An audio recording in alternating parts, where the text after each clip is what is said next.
Suite du programme pour ce matin. Nous allons donc parler de la prévention des TMS centrés sur le soin.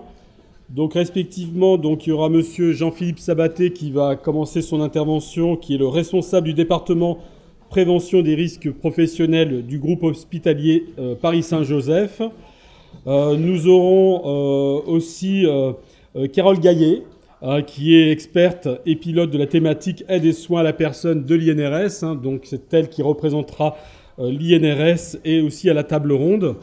Donc n'hésitez pas tout à l'heure aussi à poser toutes vos questions et préparez aussi vos questions de l'intervention. S'il y a des incompréhensions, il n'y a pas de questions taboues. Voilà, vous pouvez y aller.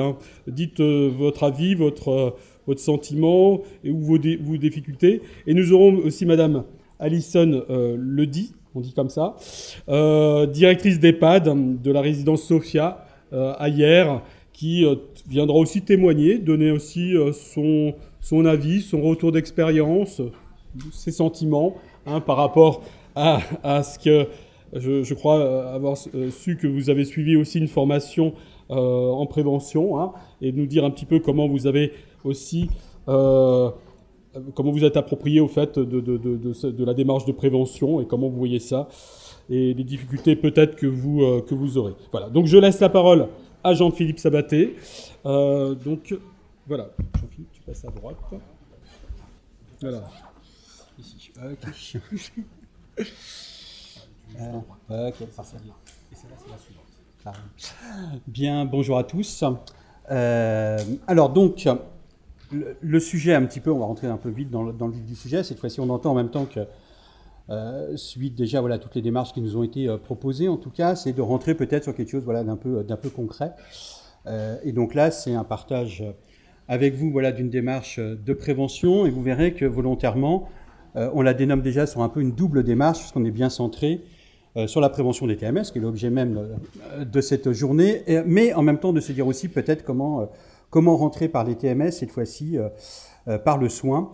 Et donc on va centrer toute cette démarche, en tout cas dans sa présentation, auprès et autour voilà, de tout ce qui va concerner la manutention, entre autres, des personnes.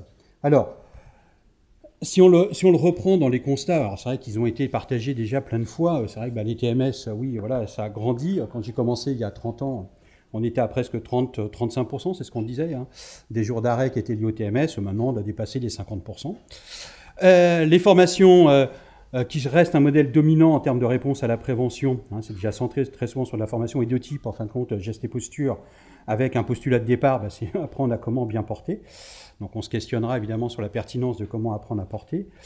Une exigence de la qualité des soins et dans la prise en charge des personnes âgées, et on voit que cette exigence, elle est légitime, portée par les résidents eux-mêmes, par les familles. Une pression médiatique sur les déviances des personnels, et ça aussi, on sait que malheureusement, la manutention des personnes peut exposer à des déviances, et ça peut en faire l'actualité. Donc se dire, voilà, est-ce qu'on peut aussi répondre à cette question-là?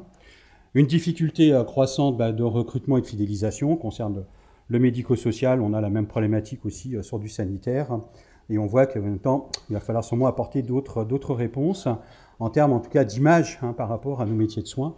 Et c'est vrai que si on le vend comme étant un métier pénible, c'est sûr qu'évidemment, ça n'encourage pas forcément à venir travailler ou à rester dans notre secteur. Des compétences professionnelles aussi qui s'altèrent, avec une demande de quête de sens, et là, on va voir en même temps, est-ce que la démarche peut aussi y répondre, de se dire, voilà, est-ce que cette tâche qui est vécue comme étant pénible, difficile, en même temps peut être remise dans une dimension de soins qui pourrait redonner aussi du sens à mon métier de soignant. Des comportements individuels et collectifs qui tendent le travail et les relations dans le travail. On voit qu'évidemment, les soignants acceptent de moins en moins d'être exposés à du risque professionnel et entre autres à du port de charge. Et donc, on voit qu'évidemment, cette question individuellement ou collectivement voilà, nous est renvoyée et il va falloir aussi apporter des réponses. Des investissements importants, et donc ça a déjà été aussi souligné, pour une utilisation réduite par les professionnels de tout ce qui serait outil d'aide. Donc c'est vrai que la caricature, on l'a fait à chaque fois, mais de se dire on vient d'investir soit un outil d'aide ou une aide technique et en même temps ce n'est pas utilisé, d'essayer de voir un petit peu plus tard pour quelles raisons. Et puis des attentes fortes du réseau prévention, c'est vrai que le dispositif TMS Pro est là pour nous le rappeler, et à juste titre, on se doit quand même de protéger l'ensemble de nos personnels vis-à-vis du risque professionnel. Et puis après, je vous ferai grâce évidemment de la responsabilité de la part des directions quand il y a souci. Alors, une démarche de soins et de prévention qui est éprouvée, dans ce sens que cette démarche que l'on va partager ensemble est une démarche qui s'est construite maintenant depuis une vingtaine d'années et accompagnée aussi par des institutionnels, donc entre autres et historiquement l'ACRAMIF comme premier partenaire, l'INRS ici présent aussi, mais l'ARS aussi qui a participé, ou l'association OETH pour ceux qui seraient adhérents dans le champ du handicap à OETH. Donc c'est une démarche en même temps qui s'est voulue, on va voir, un petit peu différente, bien évidemment. Pourquoi ? Parce qu'elle va être centrée principalement sur l'absence d'exposition au port de charge. Donc c'est l'élément clé à retenir, c'est que oui, on peut faire de la manutention de résidents sans qu'à aucun moment on expose notre personnel à du port de charge. Alors évidemment, on va voir qu'il y a une démarche à mettre en œuvre, une démarche de soins à mettre en œuvre, mais in fine, ça va aussi nous permettre de répondre tout de suite à une question qui tourne autour du risque professionnel. C'est-à-dire que si vous exposez plus au port de charge, on a presque envie de dire que vous avez résolu presque, en tout cas pour la partie manutention des personnes, cette problématique de TMS Pro, c'est qu'il n'y a plus d'exposition, donc il n'y a plus de TMS. Alors je sais que vu vos regards, vous dites « Ouh là, c'est pas gagné, il va falloir quand même qu'il nous le montre, mais on va le partager ensemble. Mais on est bien dans cette volonté d'objectif, en fin de compte, de ne plus exposer le personnel à du port de charge. Une démarche qui va être construite sur quoi? Et donc ça, c'est l'élément clé qui va être partagé en termes de connaissances, sur la connaissance des déplacements humains. On va se rendre compte que ces déplacements humains vont contribuer à la réalisation du soin, mais ils vont aller bien plus que ça pour répondre aussi à d'autres questions. Et dans les apports que ça va permettre de faire quoi? De construire des pratiques professionnelles, individuelles et collectives. On sait que dans notre secteur, c'est bien de former une personne, mais en même temps, il va falloir former l'ensemble des personnels.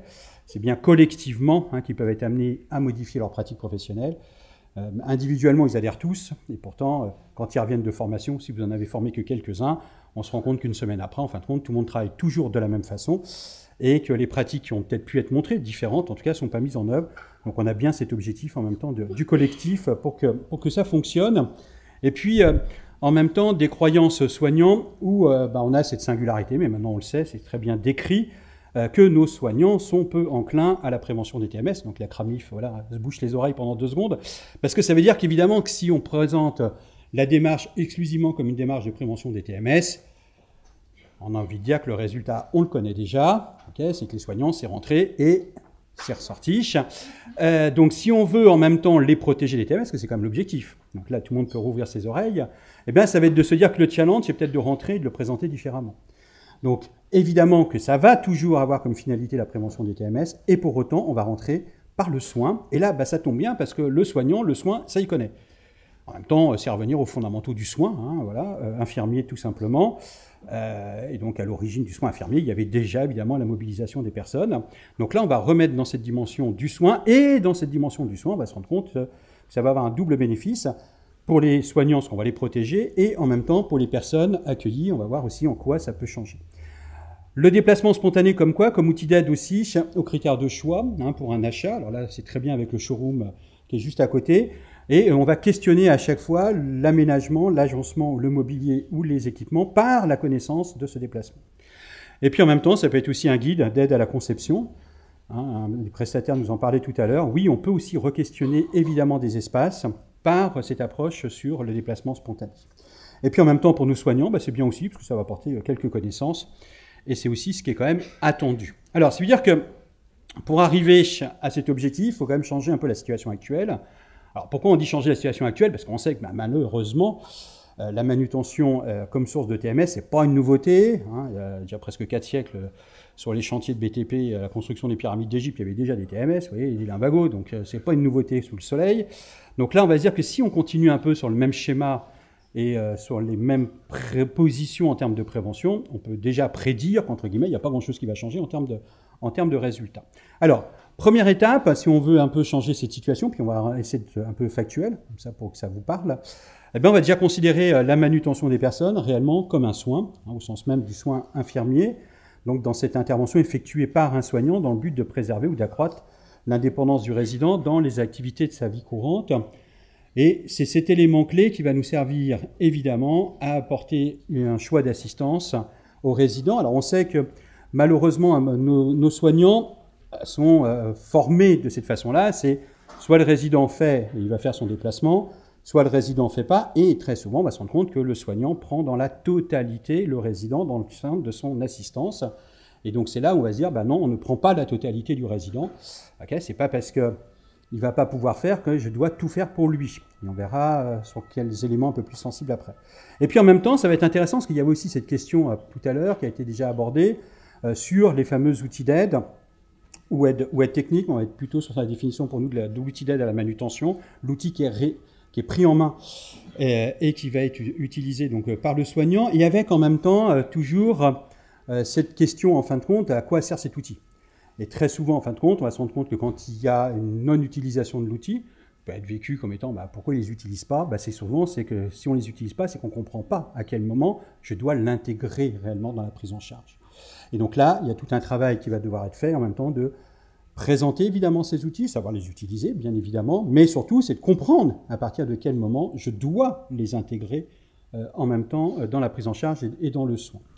Alors, dans cet objectif en même temps, qui est de pouvoir évidemment faire la promotion de soins sécuritaires et confortables, ce qui est quand même attendu dans la prise en charge des personnes que l'on accueille, avec cette fameuse question de l'évaluation des capacités. Alors, ça, pareil, ça a déjà été abordé, et donc là, on va pouvoir très clairement aller dire réellement ce que correspond et à quoi correspond cette évaluation des capacités, où là, on va simplement mesurer l'écart qu'il va y avoir entre les éléments constitutifs du déplacement que le résident peut faire et ceux qu'il ne peut pas faire. On va le voir sur des déplacements juste après, mais ce qui veut dire qu'en même temps, c'est un outil d'évaluation des capacités qui se fait à chaque prise en charge. Mon résident le matin peut être différent du même résident le soir. Je pourrais, en théorie, presque aller peut-être au fauteuil seul le matin et nécessiter d'avoir un accompagnement en fin de journée, du fait simplement de la fatigue et de la modification de mes capacités. Donc là, ça veut dire aussi que c'est offrir aux soignants un outil qui ne va plus être un outil en soi d'évaluation, comme on peut l'avoir, et ce qui a été encore montré ce matin, de grille ou ainsi de suite. Là, c'est de se dire que non, l'évaluation, elle se fait pendant le soin, au moment du soin. J'arrive devant un résident, la première évaluation, ça va être de demander au résident, s'il est dans le lit, on veut qu'il se rehausse dans le lit, est-ce que vous pouvez vous rehausser dans le lit? Et on va tout de suite commencer à faire cette évaluation. Donc l'évaluation se fait en même temps que la réalisation du soin. Ce n'est pas deux temps séparés. Pourquoi? Parce que souvent les soignants vont nous objecter en nous disant vous êtes bien gentil, mais si je commence déjà à faire un temps d'évaluation, après il faut que je réfléchisse, après il faut que je mette en œuvre mon soin, je vais reprendre la bonne vieille technique d'avant et on va quand même gagner du temps. Parce qu'ils ne vont pas en comprendre le sens. Donc c'est-à-dire qu'il faut bien intégrer cette évaluation en même temps que la réalisation du soin. Donc là, ça veut dire que pour le soignant, on verra que la question du temps disparaît. Il a évidemment le temps, c'est du soin. L'infirmière, elle prend le temps nécessaire à faire sa prise de sang. Il y a des résidents, ça va aller vite, d'autres, ça va aller beaucoup moins vite. Je prends le temps qui est nécessaire. Donc là, la question du temps disparaît si on remet évidemment ce déplacement dans la dimension du soin. Si on ne le remet pas dans la dimension du soin, c'est vite réglé. De toute façon, il va y avoir une objection de la part des soignants et ils vont vous dire en premier lieu, j'ai pas le temps. Après, il est compliqué de leur dire qu'ils n'ont pas le temps, et ce n'est pas le sujet, entre guillemets. Voilà. Donc, ça veut dire qu'on laisse bien faire aussi, et ça va être plutôt intéressant, dans plusieurs outils qui nous ont été montrés, au contraire de favoriser l'autonomie des résidents, et c'est l'objectif, c'est ce qu'on souhaite. On veut les rendre toujours autonomes dans la réalisation des éléments qui constituent le déplacement qu'ils peuvent encore faire.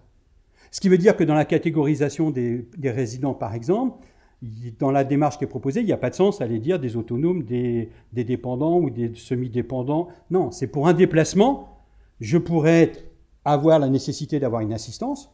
Par exemple, faire un transfert du lit au fauteuil peut se faire avec une assistance suite à l'évaluation qui va être faite, et en même temps, être complètement autonome pour pouvoir me rehausser dans le lit. Donc on va voir qu'évidemment, en fonction des déplacements, on va pouvoir, au contraire, favoriser toujours l'autonomie du résident. Il peut faire, il va faire. Et pour d'autres, on va devoir l'assister. Ce qui veut dire que dans la catégorisation des résidents, ce n'est pas aussi simpliste, on pourrait le penser, mais tel qu'on l'a fait il y a encore très peu de temps, bien évidemment, à catégoriser.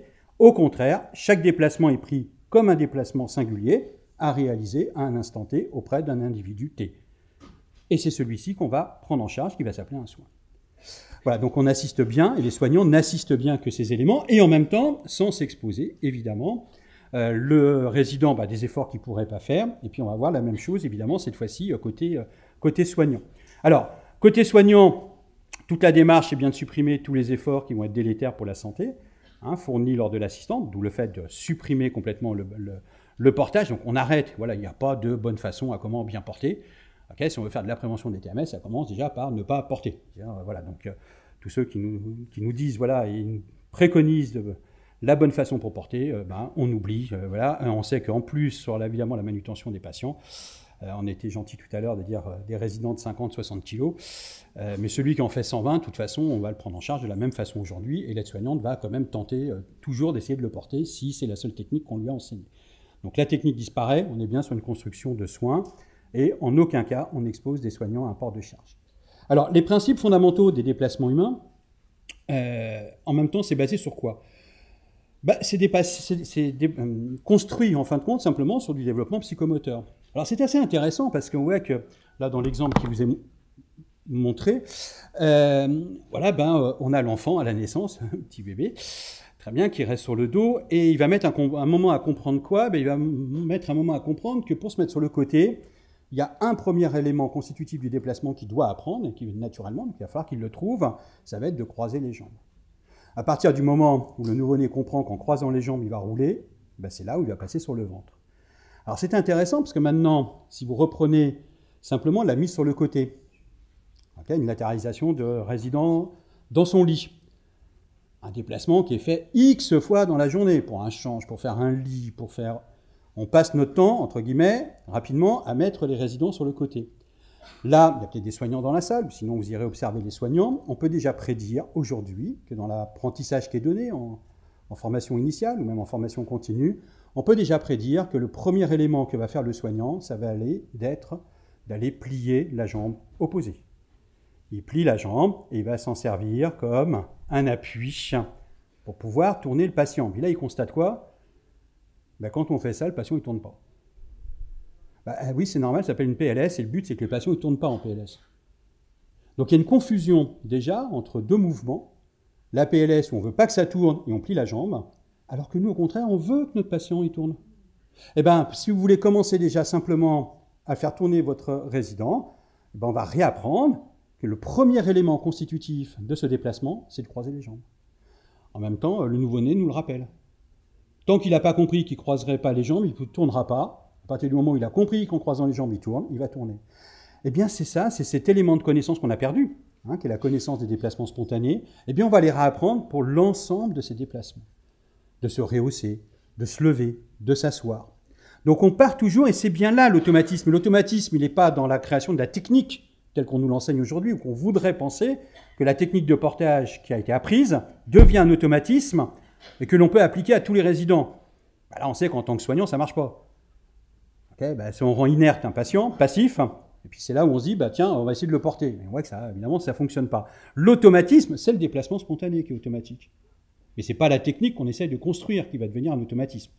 Et ça, pour les ergonomes, on voit bien que c'est un contresens, que l'objet même du travail est différent à chaque fois. Ce qui nous rassure, ça s'appelle du soin.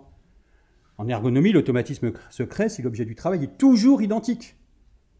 C'est l'exemple que l'on donne à des aides-soignantes, où on leur demande comment on met le drap du dessous et on fait le coin au carré.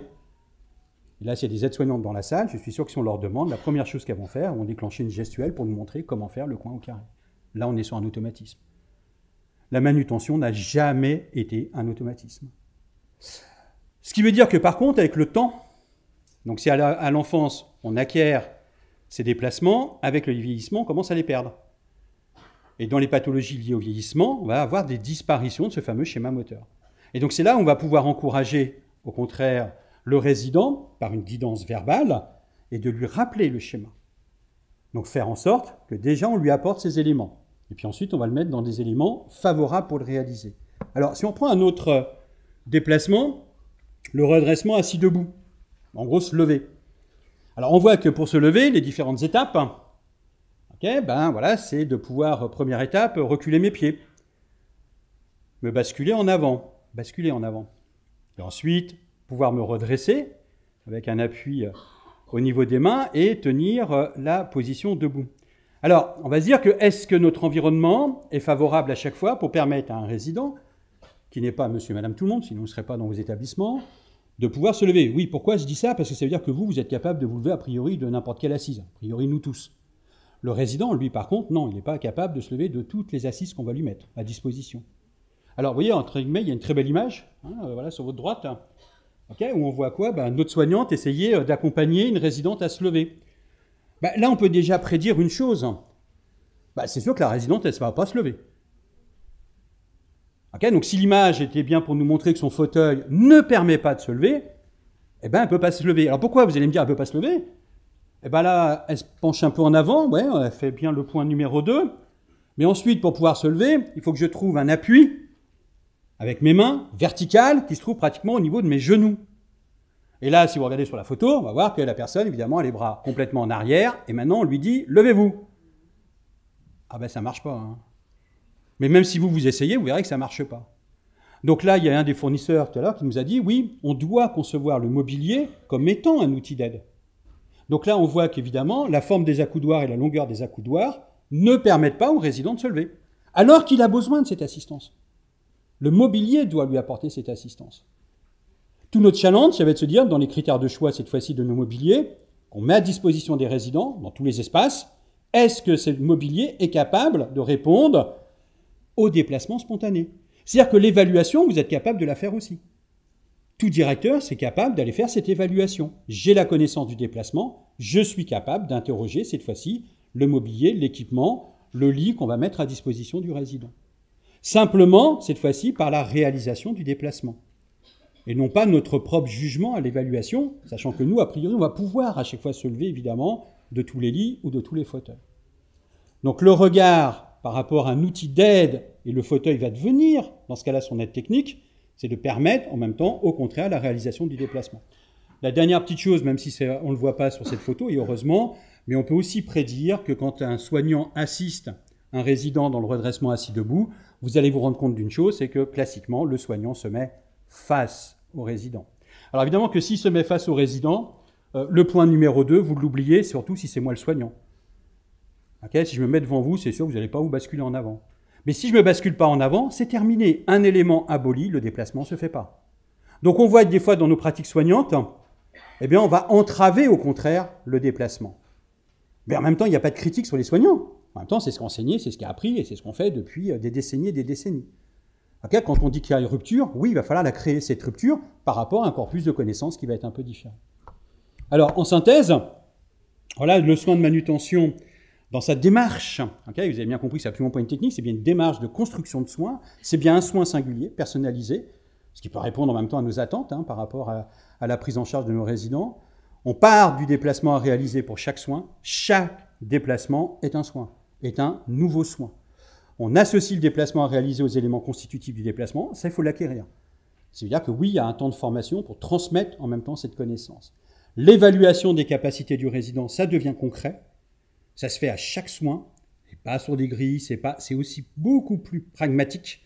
Voilà, c'est dans le soin, j'évalue ce qui est réalisable, ce qui est aboli. Le professionnel prendra en charge évidemment que les éléments qui sont abolis. Bien sûr, on va évaluer les risques iatrogènes professionnels lors des déplacements. Okay, oui, ça c'est bien nos résidents aussi d'aller faire cette évaluation de certaines capacités, comme par exemple, est-ce que le résident est en capacité de pouvoir soutenir le poids de son corps sur ses jambes? Ça s'évalue bien dans le lit ou dans le fauteuil avant de le mettre en position debout. Okay, on va voir que bon nombre de soignants, mais pareil, c'est une démarche qu'on leur propose, c'est on met d'abord le résident debout, puis on voit s'il tient debout. Alors en termes de risque, c'est quand même pas tip-top. Voilà, on va se dire qu'on préférerait quand même que l'évaluation puisse se faire après. On ne dit pas qu'après, il n'y aura pas un affaissement du résident, potentiellement une chute, et qu'il va falloir aussi la gérer. Mais dans un premier temps, voilà, on va essayer un peu de réduire les risques.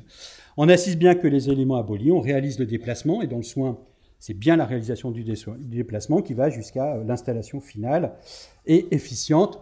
Par exemple, c'est sûr que quand je viens de rehausser un résident dans son lit, on va estimer que la position finale sera peut-être de mettre le lit en position transat, d'où le fait des certaines fonctionnalités du lit qui sont nécessaires pour éviter que de nouveau le résident glisse. Si vous regardez les installations finales, on peut prendre les paris à l'avance, vous verrez que classiquement, seul le relève-buste sera relevé.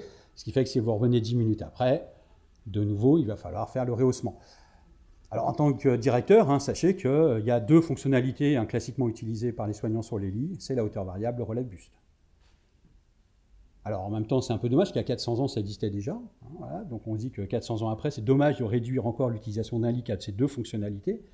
et qu'on attend d'autres fonctionnalités dans un lit, entre autres ses positions. Un lit, ça sert à dormir, mais ça sert aussi à se reposer, et potentiellement, ça sert aussi à manger. Voilà, donc le fait d'avoir d'autres fonctionnalités. Mais pareil, les soignants, il n'y a pas de critique à en avoir. C'est que ça, si ce n'est pas accompagné, pas montré, bah c'est sûr que c'est des fonctionnalités du lit qui peuvent être présentes, et en même temps qui ne seront jamais utilisées pour autant. Okay, donc là, on est bien toujours pareil sur du soin, et on travaille sur ces positions. Et voilà, et pour finir, ben, les facteurs de réussite, ça part dans un premier temps vraiment de votre volonté à vous. Ça a déjà été dit, hein, même dans TMS Pro. Okay, il y a bien cet engagement et cette volonté de la part de la direction. Ce n'est pas vous qui êtes généralement le frein à la mise en place de la démarche. Je veux dire que ceux qui freinent un peu, c'est plutôt derrière. Hein, et juste en dessous, c'est plutôt l'encadrement, hein, l'encadrement soignant. Pourquoi? Parce que, bah, pareil, c'est des pratiques qu'ils ne maîtrisent pas forcément, des démarches qu'ils ne maîtrisent pas. Et donc, ils le voient plutôt un peu comme une contrainte dans un premier temps. Pourquoi? Parce qu'il va falloir former l'ensemble du personnel. Okay, si vous êtes dans une rupture d'aller dire que c'est la pratique qu'on doit faire évoluer, ben là, il y a bien tous les soignants à remettre en formation. Les critères de choix, les équipements, les mobiliers, on a vu comment, voilà, et ça, c'est évidemment important, de mettre à disposition, évidemment, des outils, des mobiliers, des équipements qui vont permettre la réalisation du déplacement, en tout cas, qui ne vont pas en faire obstacle. C'est bien une démarche collective, pluridisciplinaire, on l'a vu, il y a plein d'expertises, ça a déjà été dit. Oui, dans les établissements, on a plein de ressources et de compétences qu'il va falloir mobiliser tous. Il n'y a pas une seule personne qui détient, évidemment, la bonne parole. C'est une démarche qui n'expose plus au port de charge, voilà, donc on répond en même temps aux attentes de la CRAMIF et de cette journée. Voilà, j'expose plus au port de charge, hein, en cas, je vais au moins diminuer les TMS sur cette partie bien précise, même s'il y a plein d'autres TMS, évidemment, dans nos établissements ailleurs. Un engagement sur la durée, hein, c'est avec des démarches, par exemple, pour notre groupe, on l'a mis en place il y a plus de 20 ans. Est-ce qu'on est satisfait aujourd'hui? Alors en termes de résultats, oui. Hein, si vous posez la question, oui, on est passé en gros en moyenne de 2000 jours d'arrêt liés à la manutention des personnes à moins de 100 jours par an. Dans le camembert, par exemple, la manutention des personnes a disparu. C'est pas là du tout, on a des jours d'arrêt dans notre camembert, tant mieux, mais ça veut dire que voilà, ça fait 20 ans qu'on est dessus. Hein.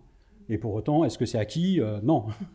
Avec le turnover de nouveaux arrivants et ainsi de suite, c'est tous les jours, il faut en remettre évidemment une couche. Et l'indicateur de performance que nous on retient, eh bien simplement, c'est la pratique professionnelle.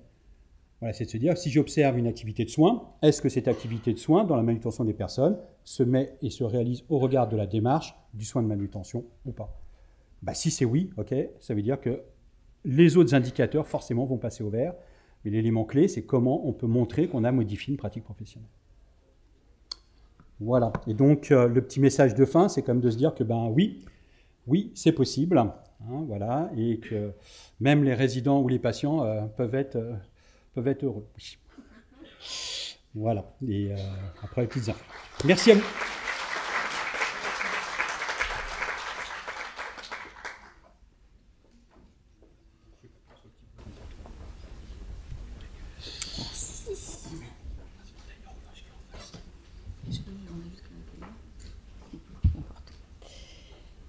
Bonjour, Carole Gaillet, INRS.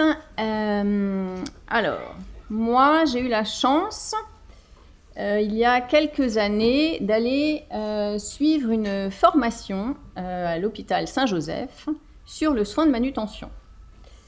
Et en tant que référente aide à la personne à l'INRS, ça a été la révélation parce que j'avais un peu le sentiment d'être dans une impasse concernant la prévention des TMS. Comme vous avez pu voir, les chiffres dans le secteur ne sont pas hyper encourageants et on ne peut pas dire qu'avec le temps ça s'arrange beaucoup. Donc c'est sûr que quand je suis allée à Saint-Joseph, que j'ai découvert le soin de manutention, je me suis dit « Youhou, ça y est, enfin, oui, c'est possible !» Il l'a dit. Alors brièvement, l'INRS, l'INRS, c'est un organisme qui a été créé en même temps que la sécurité sociale, qui vit des cotisations accidents du travail, maladies professionnelles des entreprises, qui sont versées à la Caisse nationale d'assurance maladie, et l'assurance maladie en reverse une partie à l'INRS pour que les gens qui y travaillent identifient là où il y a des risques et surtout les moyens de les prévenir. Voilà, donc c'est un juste rendu. C'est un organisme paritaire, donc employeurs, salariés. On est à peu près 600, Nancy, Paris, et on a tous les corps de métier puisqu'on est censé identifier tous les risques et répondre autant que faire se peut à des solutions de prévention multisectorielles. Alors, nous, le soin de manutention à l'INRS, on a souhaité le renommer et donc on a appelé ça démarche ALM, accompagner la mobilité de la personne aidée en prenant soin de l'autre et de soi. Donc, quand vous croisez démarche ALM, parce qu'à chaque fois, on ne va pas tout le déplier complètement, c'est un peu long. Quand vous croisez démarche ALM, vous pouvez imaginer que derrière, vous allez retrouver la démarche du soin de manutention. Je dis bien la démarche, vous n'allez pas retrouver l'intégralité de ce qui est proposé ou mis en place dans le groupe hospitalier Paris-Saint-Joseph, parce qu'il y a des contraintes temporelles qui font qu'on ne peut pas, à la grande échelle, se permettre d'avoir des formations qui seraient nécessaires, mais qui durent un peu moins longtemps qu'à Saint-Joseph. Donc, on n'a pas pu reprendre toute la démarche du soin de manutention, mais on a au moins essayé de reprendre la démarche qui consiste à avoir un référentiel qui est le déplacement spontané, et à partir de ce référentiel-là, d'essayer d'apprendre aux soignants, aux aidants, quel est l'écart quand ils sont face à une personne, et essayer d'évaluer en fonction des mouvements que la personne peut ou ne peut pas faire, les étapes de chacun de ces déplacements, d'identifier où sont les capacités au moment où elle réalise ce déplacement, où sont les capacités, où est-ce qu'elles sont absentes, et si elles sont absentes, quel type d'accompagnement je vais mettre en place. Alors, ce que je trouve aussi important de dire, que Jean-Philippe Sabaté n'a pas dit ou pas assez dit à mon goût, c'est que oui, le soin de manutention, la démarche ALM, c'est une démarche qui vise à prévenir les troubles musculo-squelettiques. Ok. Mais aussi, et il l'a un peu dit, ça permet aussi d'éviter un certain nombre de chutes. Chutes de résidents et donc chutes du personnel qui essaye de retenir le résident et qui tombe avec le résident. Évidemment, c'est embêtant. Pourquoi ? Alors, parce qu'il y a un moyen, peut-être on le verra plus tard, il y a un moyen d'interroger les capacités de la personne à tenir le poids de son corps sur ses jambes au moment où je vais réaliser son déplacement. Ce test va me permettre de dire qu'il y a des gens que je ne vais en aucun cas mettre debout au moment où j'envisage de les accompagner dans ce déplacement-là. Il y a de la petite musique qui va avec. Ça ne veut pas dire pour autant qu'il n'y aura pas de chute, mais ça ne veut pas dire que la personne qui aura réalisé le test favorablement, pardon, je reprends parce que sinon on ne sait plus ce que je raconte, ça ne veut pas dire que la personne qui aura passé le test ne va pas chuter, mais on sait au moins que la personne qui n'aura pas passé le test, je ne vais pas la lever, et au moins elle, je suis sûre qu'elle ne va pas chuter. Je ne vais pas prendre ce risque-là à ce moment-là. Et donc, si je ne prends pas le risque pour elle, je ne prends donc pas le risque non plus pour moi, soignant ou aidant, à ce moment-là. Et ça, c'est quand même aussi extrêmement important, puisqu'on l'a vu, c'est le risque number 2 dans le secteur de l'aide et du soin à la personne. Donc ça, pour moi, c'est vraiment important aussi. Et troisième chose qui est aussi extrêmement importante, c'est qu'à partir du moment où on redonne du sens au métier, à l'activité, parce qu'en fait, c'est ça, le témoignage terrain, quand on rencontre les acteurs qui ont mis en place une démarche de soins de manutention, la démarche ALM, ce qu'ils nous disent, c'est que c'est beaucoup plus respectueux de la personne qu'on aide, de la personne qu'on soigne, qu'on prend en soin. Et à partir de là, ça redonne du sens. C'est-à-dire que je ne suis plus non plus, je vais mieux prendre soin de la personne. Et donc, cette démarche-là fait que je suis plus en cohérence avec mes convictions et mes motivations et pourquoi je fais ce métier-là. Et de fait, mon patient va être plus confortable, moi je vais être plus confortable physiquement et donc psychologiquement. Et donc forcément, je redonne du sens au travail et ça c'est le témoignage qu'on retrouve dans tous les établissements qui ont mis en œuvre la démarche. Et donc, ça me permet aussi de prévenir les TMS. Voilà.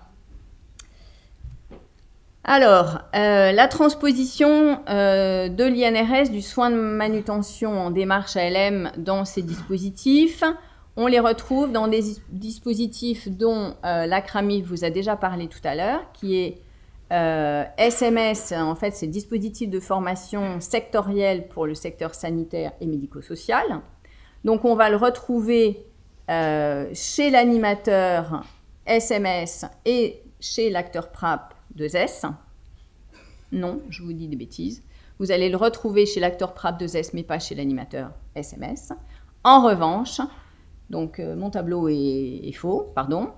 En revanche, dans le dispositif PRAP 2S, prévention des risques liés à l'activité physique, secteur sanitaire et social, ce qui effectivement, au jour d'aujourd'hui, paraît une curiosité puisque finalement, on n'a plus normalement d'activité physique quand on fait du soin de manutention ou de la démarche ALM, mais c'est pas grave, on va adapter sûrement ça aussi dans la terminologie.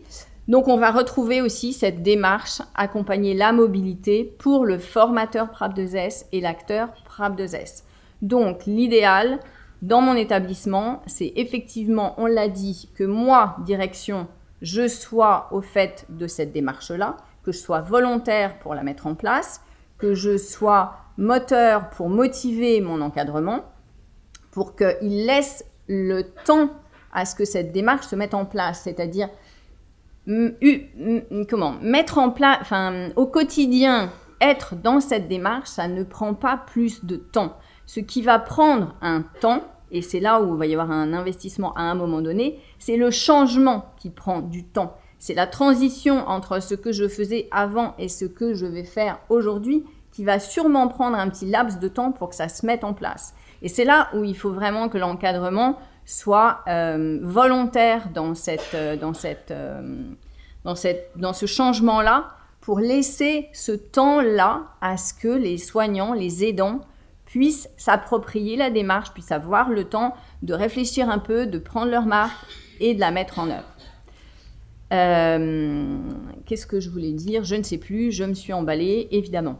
Donc, ces formations, vous allez donc les retrouver à la CRAMIF, bien évidemment, dans les CARSAT pour ceux qui ne sont pas en Île-de-France. Et comme l'INRS ne peut pas former tout le monde, bien évidemment, en fait, nous, on a un système de démultiplication, c'est-à-dire qu'on forme des formateurs de formateurs, etc. Et au final, il y a des organismes de formation habilités, comme disait tout à l'heure Stop au risque, qui, a priori, d'après ce que j'ai compris, propose le dispositif SMS. Évolution de la formation initiale aussi, je le signale, à la fois avec enthousiasme et avec beaucoup de regrets.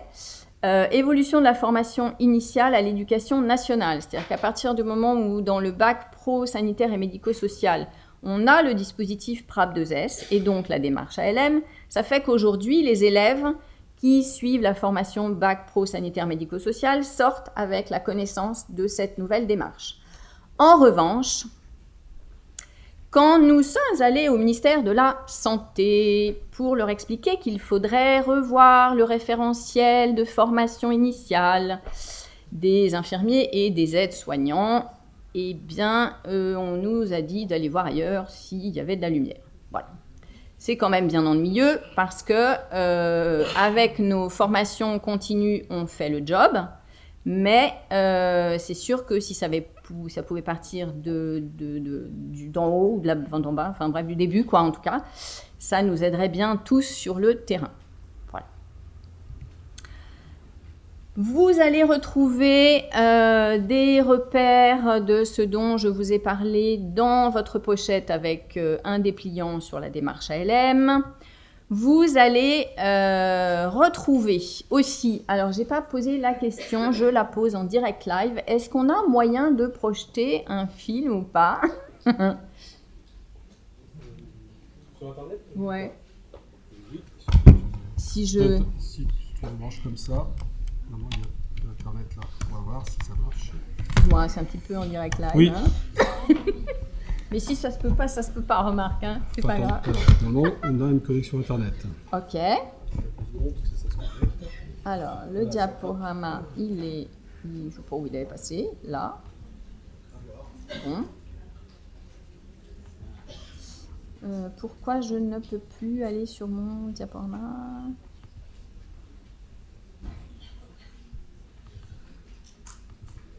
Bon. Non, je ne peux pas. Comment je fais? Ah, bah voilà, parfait. Impeccable. Et si je fais ça, que je fais ça...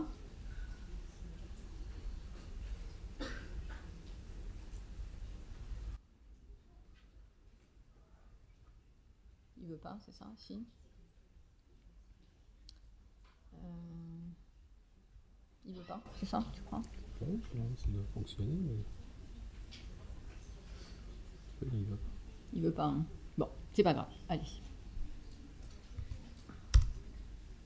Bon, il veut pas. Ok, c'est pas grave, c'est pas grave, c'est pas grave, c'est pas grave. Est-ce que les diaporamas vont être laissés à disposition? Ok. Alors, en fait, j'aurais voulu vous projeter un petit film, mais c'est pas grave. En fait, vous avez là, à partir du moment où le diaporama va être mis à votre disposition, vous allez pouvoir cliquer et avoir tous les films que nous avons réalisés INRS avec, bien évidemment, le groupe hospitalier Paris-Saint-Joseph au scénario. Et vous allez trouver des illustrations en fonction des capacités de la personne, de certains modes d'accompagnement possibles des déplacements de la personne. Donc l'accompagnement, il peut être verbal, il peut être, oui, physique, mais avec une force extrêmement restreinte et comme dit Saint-Joseph, celle de 2 doigts et pas plus. Donc on n'est pas dans de l'activité physique délétère, ou bien si un ou plusieurs éléments que la personne ne peut pas réaliser doit engager une force plus que de 2 doigts, dans ce cas-là, je vais réfléchir à quelle aide technique, outil d'aide à la manutention. On va pouvoir, des fois, ça va pouvoir être le même outil qui va recouvrir différentes dénominations. Savoir quel outil je vais pouvoir intégrer dans mon soin pour qu'il soit confortable pour mon patient sans que je ne mette ma santé en danger. Vous allez retrouver aussi un webinaire qui a été fait sur le sujet, un question-réponse. Vous avez une table ronde qui évoque aussi la démarche. Vous allez retrouver tout ça en ligne. Vous avez des articles qui ont été faits dans HST, dans TS, qui est le magazine de la maison. Et vous avez en fait, il y a des retours d'expérience et c'est bon alors. Alison va vous faire un retour d'expérience. Mais en fait, ce que je veux dire, c'est que oui, ça fonctionne au groupe hospitalier Paris-Saint-Joseph depuis déjà une vingtaine d'années, mais pas que. C'est-à-dire que depuis... Bon, alors déjà parce qu'il y a des référents et des directeurs qui ont été formés à Saint-Joseph, qui ont mis des choses en place dans leurs établissements qui fonctionnent, qui sont alors pas forcément bien identifiés, mais on sait que ça fonctionne.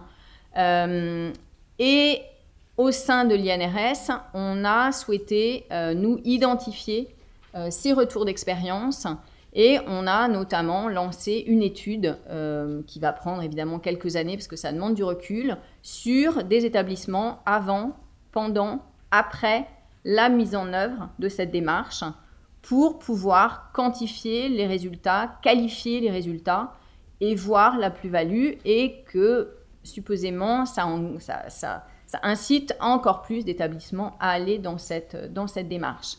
On peut peut-être citer un groupement que j'ai visité il n'y a pas très longtemps avec la CARSAT des Hauts-de-France, qui est l'ANHAC, qui a mis en œuvre cette démarche, qui a vraiment s'est engagé avec l'encadrement formé, l'encadrement intermédiaire, tous les soignants formés, et ça marche. Oui, c'est possible, il l'a dit, je confirme, Alison, à toi. Merci pour votre attention.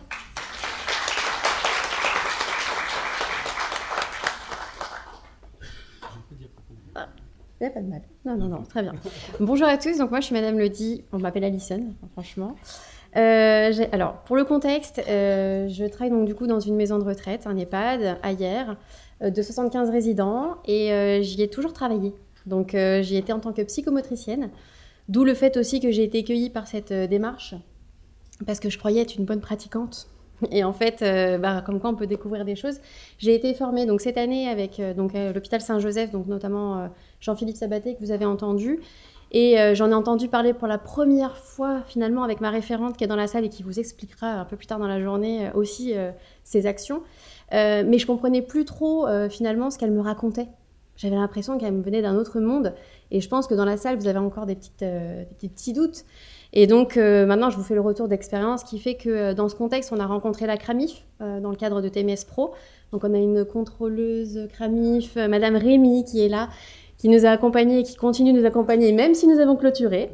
Mais voilà, ça peut être vu comme quelque chose qui nous saute dessus un petit peu et on se dit, OK, prévention, c'est quoi? Qu'est-ce qu'on doit faire et tout. Donc, heureusement, on est tombé que sur de bonnes personnes qui nous ont accompagnés. Évidemment, du coup, une bonne référente, c'est important aussi en interne pour justement prendre une bonne analyse, du recul et un bon plan d'action à construire, c'est important. Donc ça serait pour mes conseils. Ensuite, qu'est-ce que ça peut changer en tant que directrice, du coup, je suis devenue directrice il n'y a pas si longtemps, donc au mois de septembre. Et du coup, je n'avais plus que les résidents à penser. J'ai aussi une équipe qui compte sur nous pour leur donner du temps, des bras et des méthodes. Alors, waouh, moi, je ne sais pas encore faire ça. Je pense que vous non plus. Donc, du coup, c'est une solution. En tout cas, pour moi, c'est une philosophie d'accompagnement que je pensais avoir, finalement, qui a été complétée par ce que j'ai appris. Et du coup, ça enrichit aussi cette façon de se dire que oui, les équipes peuvent aussi retrouver de la motivation en finalement les plaçant, non pas en bienfaisant, ni en bien sachant, mais justement en relation. Chose qui nous interroge, moi en tant que psychomotricienne, mais comment, en demandant l'avis de la personne, en l'incluant dans le soin, finalement, j'en fais le moins possible.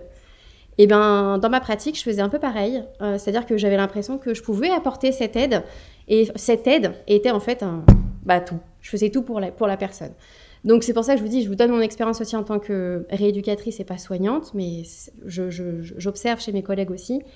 Et ce qui est important, c'est qu'au final, ça paraît bête, et ce qu'il vous dit, pour l'instant, ça vous paraît il avec un S, hein, donc autant Carole que Jean-Philippe, ça vous paraît incroyable, c'est pas magique, ça demande du temps, ça demande de réinterroger nos pratiques, ça c'est clair, mais par contre, c'est pas plus simple, pas plus compliqué et ni plus difficile que de dire est-ce que vous pouvez croiser les jambes à la base. Si la personne ne sait pas, on va introduire une aide.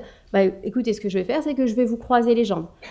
Ok, ça croise, ça tourne, magique. Si c'est pas possible, dans ce cas-là, comment on peut faire? Et nous, du coup, en tant que direction et en tant que référent, c'est notre objectif, c'est d'aller leur dire, si la personne ne peut pas le faire seule, si en l'aidant, elle n'y arrive pas seule, stop. C'est que c'est pas la bonne méthode. Donc du coup, on parle plus de méthode, mais de philosophie d'accompagnement. Ce qu'on va faire, c'est qu'on va introduire un outil. Introduisons un outil, mais lequel? Je sais pas, un tel, une telle utilise un lève-malade, un verticalisateur. Ok, non. Qu'est-ce que la personne ne peut pas faire? Et c'est à ce moment-là, cet élément-là, qui fait qu'on va choisir l'objet, l'outil ou l'aide adaptée. Et cette construction, en fait, elle est pluridisciplinaire et elle réinterroge à chaque fois qu'on rencontre le résident. Donc, c'est pas compliqué à mettre en place. Ce qui prend du temps, c'est que, oui, il faut interroger la personne et que c'est beaucoup plus rapide pour toutes les équipes de croiser les jambes, de faire tourner et ainsi de suite, quitte à se faire mal. Parce que ce qu'on voit aussi en formation, pour les directions, c'est 5 jours de formation, pour les références, c'en est 13. Donc on apprend des choses que vous avez vues en 1 heure, qui, moi, me passionnent maintenant. Ils nous l'expliquent en beaucoup plus de temps, sur tous les intérêts des choix que la direction doit faire, sur les objectifs à mettre en place, les plans d'action possibles, et ainsi de suite. Bien sûr, là, ça vous paraît un petit peu flou, mais du coup, je vous invite à les rencontrer, à les questionner sur ça, mais c'est justement d'apporter une réponse au plus juste, et pour les équipes qui ne perdent pas de temps, qui ne se font pas mal, qui du coup voient une direction qui est à l'écoute aussi. Donc c'est pas seulement effectivement un plan qu'on lance comme ça, une démarche, pas une démarche, une action qu'on met en place. Bon voilà, on a été interpellés, on le fait, voilà, les tableaux sont nickel, impeccables, et puis c'est fini. Non, c'est vraiment une démarche au long cours. Et peut-être ce sera dit cet après-midi, mais on cherche aussi des marqueurs forts, des déterminants, ce que vous avez vu aussi tout à l'heure. C'est justement pour que ça puisse continuer, se réajuster et évoluer. Donc ça se fait aussi en concertation avec les équipes, avec l'évolution des profils de nos résidents et avec les moyens qu'on y met. Donc ça va être plutôt dans mes limites, c'est-à-dire que oui, ça marche, oui, c'est possible, il faut pouvoir y mettre du temps. Donc qui dit temps dit forcément un petit peu de moyens, que ce soit attentionnel, que ce soit de volonté, mais aussi financier. Mais si c'est c'est un bon investissement, moi je pense en tout cas, dans le sens où c'est pour nos équipes et nos résidents. Donc si on fait ça pour nos équipes et les résidents, donc pour l'humain, c'est pas un mauvais investissement. Voilà. Ensuite, ce que je pourrais dire en tant que limite, c'est que je trouve ça dommage. Alors Carole l'a dit avec plus de corps, mais ce que je trouve dommage, c'est qu'effectivement, on soit obligé, nous, en tant que professionnels, travaillant déjà auprès des personnes, de reformer les équipes. Ça prend du temps, ça demande beaucoup d'énergie, ça demande un suivi, parce qu'on a alors, turnover, chez nous, c'est pas trop le cas, mais ça peut. Donc, c'est-à-dire qu'à chaque fois qu'il y a de nouveaux salariés, il faut le reformer. Alors, nous, c'est un indicateur, nous, on l'a choisi comme ça, c'est-à-dire qu'on va tant pis, mais c'est quand même énergivore. Donc, il serait vraiment, pour moi en tout cas, une piste intéressante de voir que ces formations justement initiales de soignantes, que ce soit IDE, mais même rééducateurs, puissent être formées au soin de manutention dès le départ. On ne doit pas porter, on doit accompagner. Et quand on a compris que le mot accompagnement à la mobilité, c'était finalement un synonyme d'autonomie, on se rend compte que c'est que favorable pour tout le monde. Plus les résidents sont autonomes, moins les équipes travaillent, ou travaillent dur, travaillent fort. Plus les résidents sont autonomes, mieux ils se sentent. Et plus l'ambiance de l'établissement est positive. Donc voilà, donc pour tout ça, moi je suis parfaitement engagée dans leur soin de manutention ou la démarche ALM, mais c'est vraiment cette mobilité-là. Cette mobilité d'interroger toujours ce qu'on fait et pourquoi on le fait, cette quête de sens. Si on le perd, je pense qu'on quitte notre travail. Enfin en tout cas, on n'y reste pas beaucoup. Et puis, qu'est-ce que je pourrais dire comme limite ? Si, la limite, c'est la référente. Alors, pas la mienne, elle est parfaite. Mais quand on choisit une personne qui va être, référent, en charge d'identifier les TMS, mettre en place des actions de formation, corrective, de recherche, de mise en essai du matériel. Parce que le showroom, c'est très très bien. Vous avez vu, vous avez pu tester tout ça, vous rentrez en contact. C'est pas toujours le cas avec des sociétés qui nous proposent des choses miraculeuses. Quand ça arrive dans l'établissement, ça reste de côté. On n'a pas le temps, de toute façon, on ne sait pas, ça sert à rien. Ça va plus vite de le faire tout seul. Donc ça, on le rencontre sur le terrain. Donc moi, franchement, je vous encourage aussi à vous-même essayer, à comprendre la différence entre ce qui est le prix de l'achat d'une chaise qui va créer finalement des arrêts, qui va créer des troubles chez nos équipes et nos résidents, et le coût, finalement, l'impact que ça peut avoir d'investir dans quelque chose d'adapté dès le départ, et du coup, le fait que ça n'a pas de mauvais impact sur les équipes et les résidents. Enfin voilà, pour tout ça, en tout cas, je vous encourage à suivre les 5 jours, parce que je ne pourrais pas tenir le temps, mais voilà. Je vous remercie de m'avoir écouté.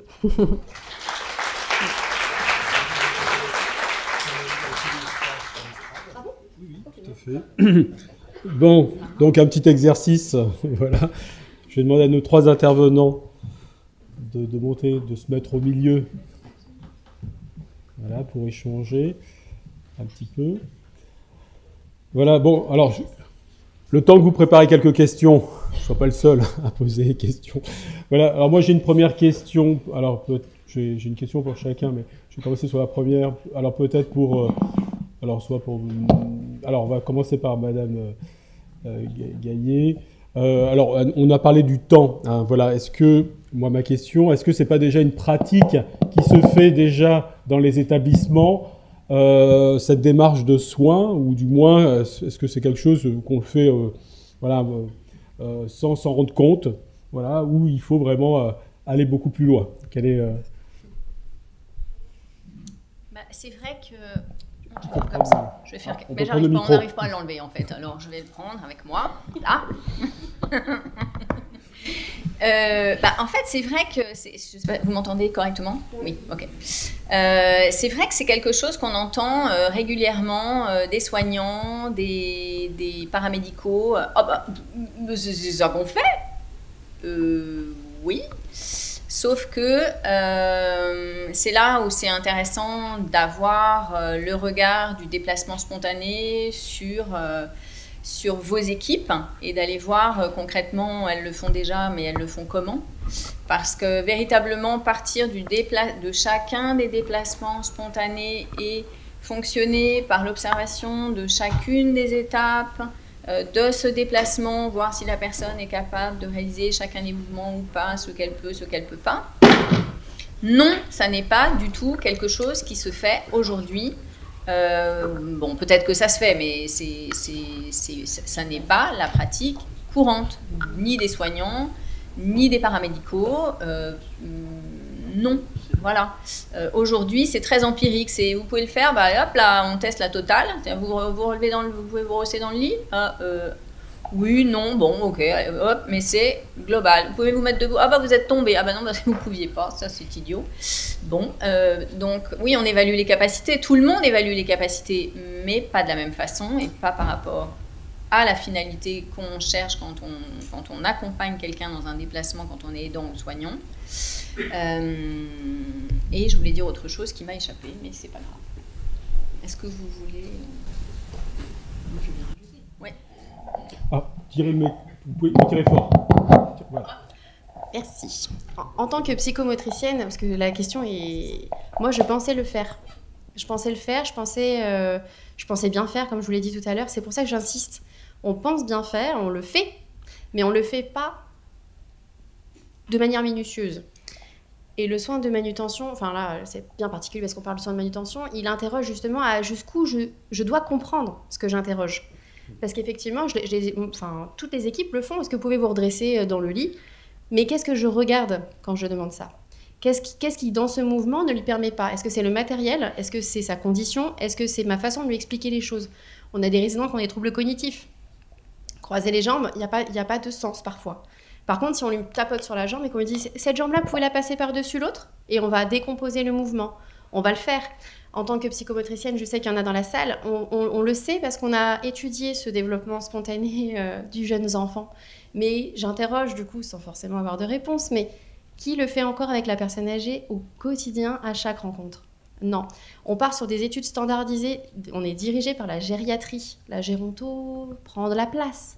Mais petit à petit, la gériatrie, c'est l'étude médicale. Elle peut pas. Elle peut faire quoi? Mais du coup, qu'est-ce qu'elle ne peut pas faire? Donc ça reste sommaire par rapport à ce qu'on pourrait faire. Voilà. Je voudrais juste ajouter que, en fait, l'un n'exclut pas l'autre. C'est-à-dire qu'en fait, c'est complémentaire. C'est-à-dire qu'on a besoin des ergothérapeutes, on a besoin des psychomoteurs, des psychomotriciens, des psychomoteurs. On a besoin des kinésithérapeutes, on a besoin des gériatres, on a besoin de tout ce monde-là, évidemment. Si je suis soignant, que je regarde le dossier de soins, il y a des éléments dedans qui vont m'être utiles. Il y a des capacités que peut-être je ne vais pas avoir besoin de vérifier parce que de fait, le dossier de soins va me répondre. Mais ça ne va pas répondre à quelles sont les capacités en présence au moment où je fais le déplacement. Et effectivement, comme on disait tout à l'heure, peut-être que ce matin, les capacités, elles sont celles-là. Tout à l'heure, elles sont d'autres. Plus il y en a plus, il y en a moins. Et donc, oui, mais ça ne s'exclut pas et les finalités sont différentes.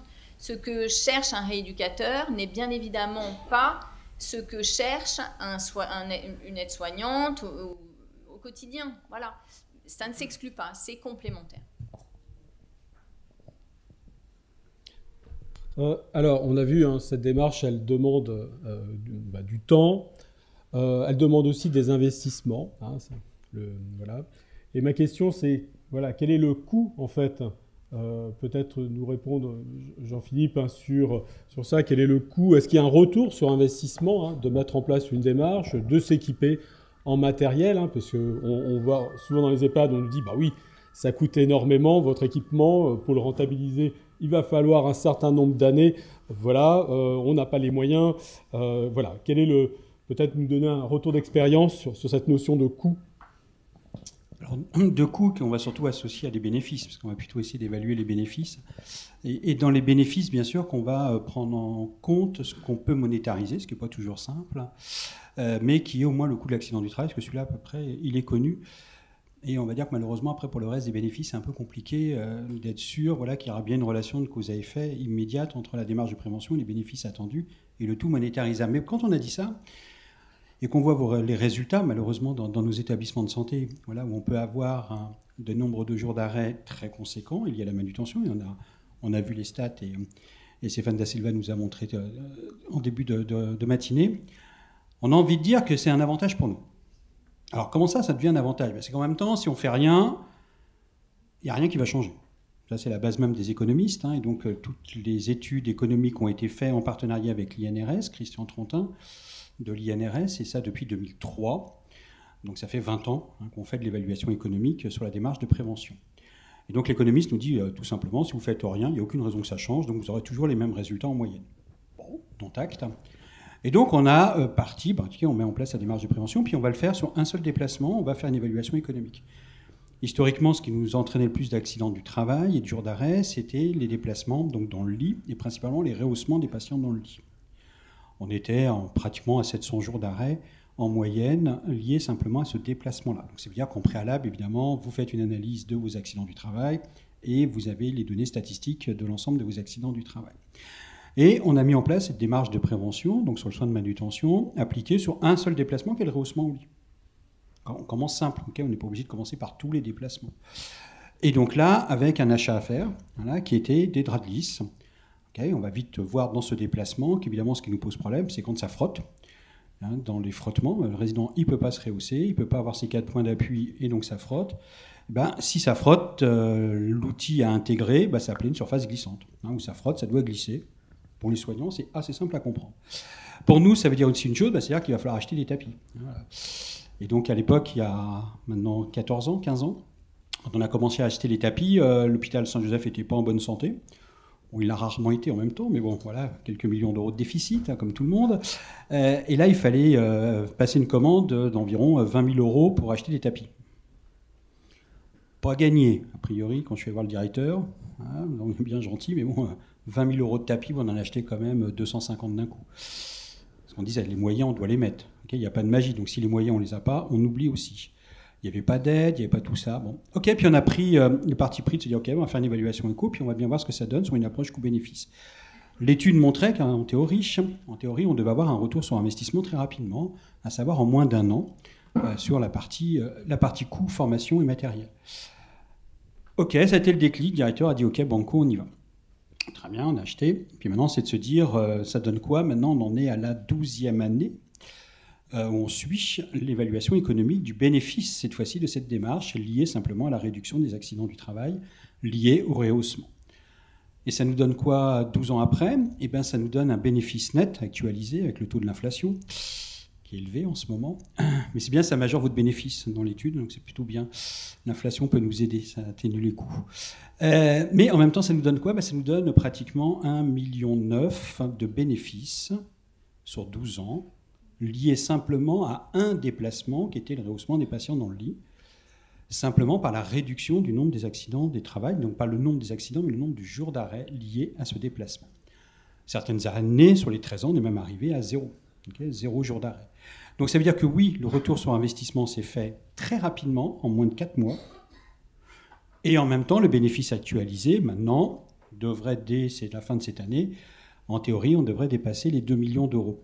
Alors, c'est toujours intéressant à suivre. Pourquoi? Parce que je rencontre le conseil d'administration tous les ans et que c'est beaucoup plus simple, évidemment, vis-à-vis du conseil d'administration, de déclencher de l'investissement lié à la prévention quand on est capable de pouvoir montrer que sur un déplacement, une démarche de prévention, on a un retour sur investissement qui se chiffre dans des volumes là qui commencent à parler, qui deviennent intéressants pour un conseil d'administration, surtout à l'échelle, en tout cas, de notre hôpital. Donc voilà, donc c'est-à-dire que oui, le bénéfice, il est présent, que oui, l'autre indicateur, alors je sais qu'on est dans du sanitaire, donc c'est vrai que la cotisation AT-MP, et on est un hôpital, un établissement rattaché au régime général, parce qu'on est de droit privé, et donc on est soumis à une cotisation AT-MP, et on a une cotisation accident du travail, voilà, qui sont à peu près la même période, est passée de 1,6 à 0,85. Donc 0,85, quand votre masse salariale elle se chiffre en presque centaines de millions d'euros, c'est sûr que l'impact, là aussi, il est très concret pour le directeur financier. Alors évidemment que la diminution du taux de cotise n'est pas liée que à la manutention, mais principalement parce qu'on sait qu'évidemment, celui qui va nous être impacté en termes d'accidents du travail qui vont impacter nos taux de cotisation, ça va être la manutention. Même si vous me demandez, c'est vrai que par contre, la première cause d'accident du travail en termes de jours d'arrêt pour notre établissement, c'est devenu les accidents de trajet. Okay, on est à plus de 55% des jours d'arrêt qui sont liés aux accidents de trajet. Néanmoins, les accidents de trajet ne s'imputent pas au compte employeur. Voilà, donc n'ont pas d'impact sur les taux de cotisation, en tout cas pour nos types d'établissements. Évidemment, pour le médico-social, c'est un peu différent sur la règle. C'est pour ça que là, vous êtes plutôt sur du taux collectif à chaque fois. Voilà. Mais donc, sachez qu'en même temps, oui, ça a un véritable impact, qu'il est positif. Et c'est là où c'est intéressant, c'est quand il y a une certaine maturité dans l'établissement, eh bien, on va être capable aussi d'aller financer des démarches de prévention qui, a priori, elles, par contre, n'auront pas un retour sur investissement direct.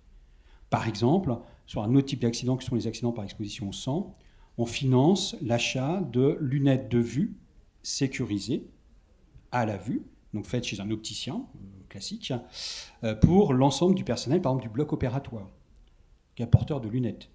C'est plusieurs centaines de personnes. Là, par contre, évidemment, si vous me demandez ce qu'il y a un retour sur investissement, zéro. Un accident par exposition au sang, ça nous coûte 167 €. Il n'y a pas d'arrêt, il n'y a pas tout ça. Heureusement, on évite les contaminations. Et pour autant, on va être capable de financer une démarche qui va nous coûter plusieurs dizaines de milliers d'euros. Alors vous allez me dire, c'est quoi l'intérêt d'aller financer des trucs où en même temps vous n'avez plus de retour sur investissement? C'est là, c'est de se dire aussi pareil, c'est le pari qu'on prend dans le bloc opératoire, que si on agit en démarche de prévention sur cet acte-là, on sait le faire, sur ce risque spécifique, eh bien on peut prédire, et ce qui est vrai, c'est que l'ensemble des risques professionnels présents au bloc opératoire vont aussi diminuer. Voilà, donc ça veut dire que oui, la prévention, pour ceux qui en doutaient encore, oui, entre guillemets, c'est rentable, même si ce n'est pas l'objet même par définition, mais ça veut dire qu'on peut financer des démarches de prévention, on peut avoir du retour sur investissement, c'était la question.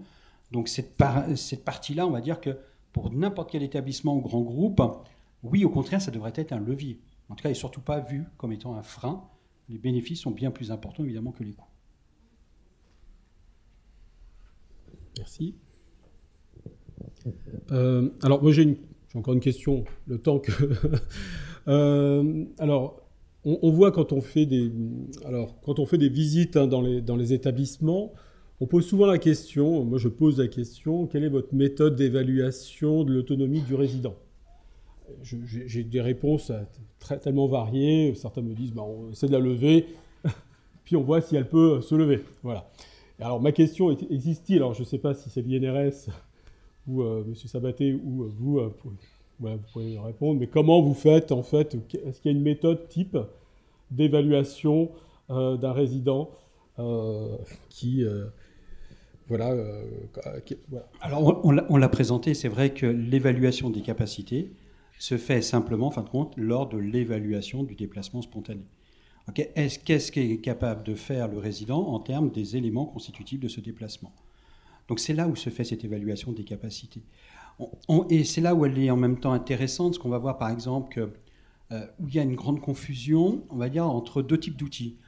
Alors je sais qu'en EHPAD, des fois c'est un peu compliqué. Un dispositif de type lève-malade sur rail au plafond versus verticalisateur ou guidon de transfert. Alors évidemment, souvent quand on présente comme ça, on présente par l'outil, on va dire que très souvent, on va dire que le rail plafond ne remporte pas, a priori, votre adhésion d'emblée. Pas bien perçu, c'est pas esthétique, c'est quoi ce truc-là de levage dans la chambre, et ainsi de suite. Et pour autant, si on le prend dans l'évaluation des capacités, cette fois-ci, au contraire, ça doit être un élément qui doit être présent et qui va être même présenté aux familles comme un gage de qualité dans vos structures, de sécurité dans la prise en charge des personnes qu'on va accueillir. Pour quelle raison? C'est qu'à l'évaluation du résident, quand on va le faire dans le lit, le fameux petit test dont parlait Carole Gaillet, on va évaluer dans le lit si le résident est capable de soutenir le poids de son corps sur ses jambes, dans le lit. Et c'est là où vous allez voir que tout va se compliquer dans cette évaluation. Le test, c'est de lever la jambe, la maintenir droite, 6 secondes. A priori, tout le monde va le faire. Jambe droite, jambe gauche. Votre résident ne peut pas le faire. Mais dans l'évaluation que vous faites de ce résident, c'est peut-être un résident qui bouge tout son corps. Il bouge ses bras, il bouge ses mains, il bouge ses jambes. Voilà. Il peut peut-être même se rehausser, tout seul. Il peut peut-être même se mettre sur le côté, tout seul. Et pour autant, cet élément-là qu'on a évalué va nous dire quoi? C'est qu'à la fin du déplacement, du redressement assis-debout, le dernier élément constitutif de ce déplacement, c'est maintenir la position debout. cet élément-là, constitutif du déplacement. Il n'y en a qu'un seul. On évalue avant. Eh bien, cet élément-là, quand on a fait l'évaluation, va nous aiguiller cette fois-ci sur l'outil à intégrer. Si mon résident montre qu'il ne tient pas debout, évidemment, on met de côté tous les outils de type verticalisateur, guidon, ainsi de suite. Et là, un soignant aujourd'hui, dans vos structures, en EHPAD, mais à l'hôpital, on aurait la même chose, allez dire que ce résident, on a devoir d'intégrer un lève-malade, rail ou au sol. Vous allez voir tout de suite la réaction aussi bien des familles que des soignants qui vont vous dire, mais certainement pas. Il bouge, il n'est pas grabataire, il n'est pas obèse. Qui est souvent la catégorie des résidents pour dire on doit utiliser un lève-personne. Là, si on est dans la notion de l'évaluation des capacités, et de se dire comment on doit intégrer au contraire cet outil, eh bien oui, dans le gage de la sécurité du résident, bien évidemment qu'on va devoir intégrer cet outil. Et on va l'expliquer, on va l'expliquer aux résidents, on va l'expliquer aux familles. Mais là, ça veut dire aussi que le soin, on va le repenser différemment. Le résident, quand il va être dans son lit et qu'on doit l'installer au fauteuil avec un rail plafond, il est bien. S'il est bien, on va commencer déjà par le mettre dans quelle position dans le lit ? Dans un transat. C'est lui qui va se basculer en avant et vous allez glisser le harnais sous le patient, sous le résident. Il peut peut-être même relever sa cuisse pour passer la sangle sous la cuisse. Donc c'est-à-dire que c'est bien lui qui va contribuer, en fin de compte, à la mise en œuvre et au positionnement du harnais. Le soignant, il a fait quoi ? Deux doigts, rien, il a juste positionné le harnais.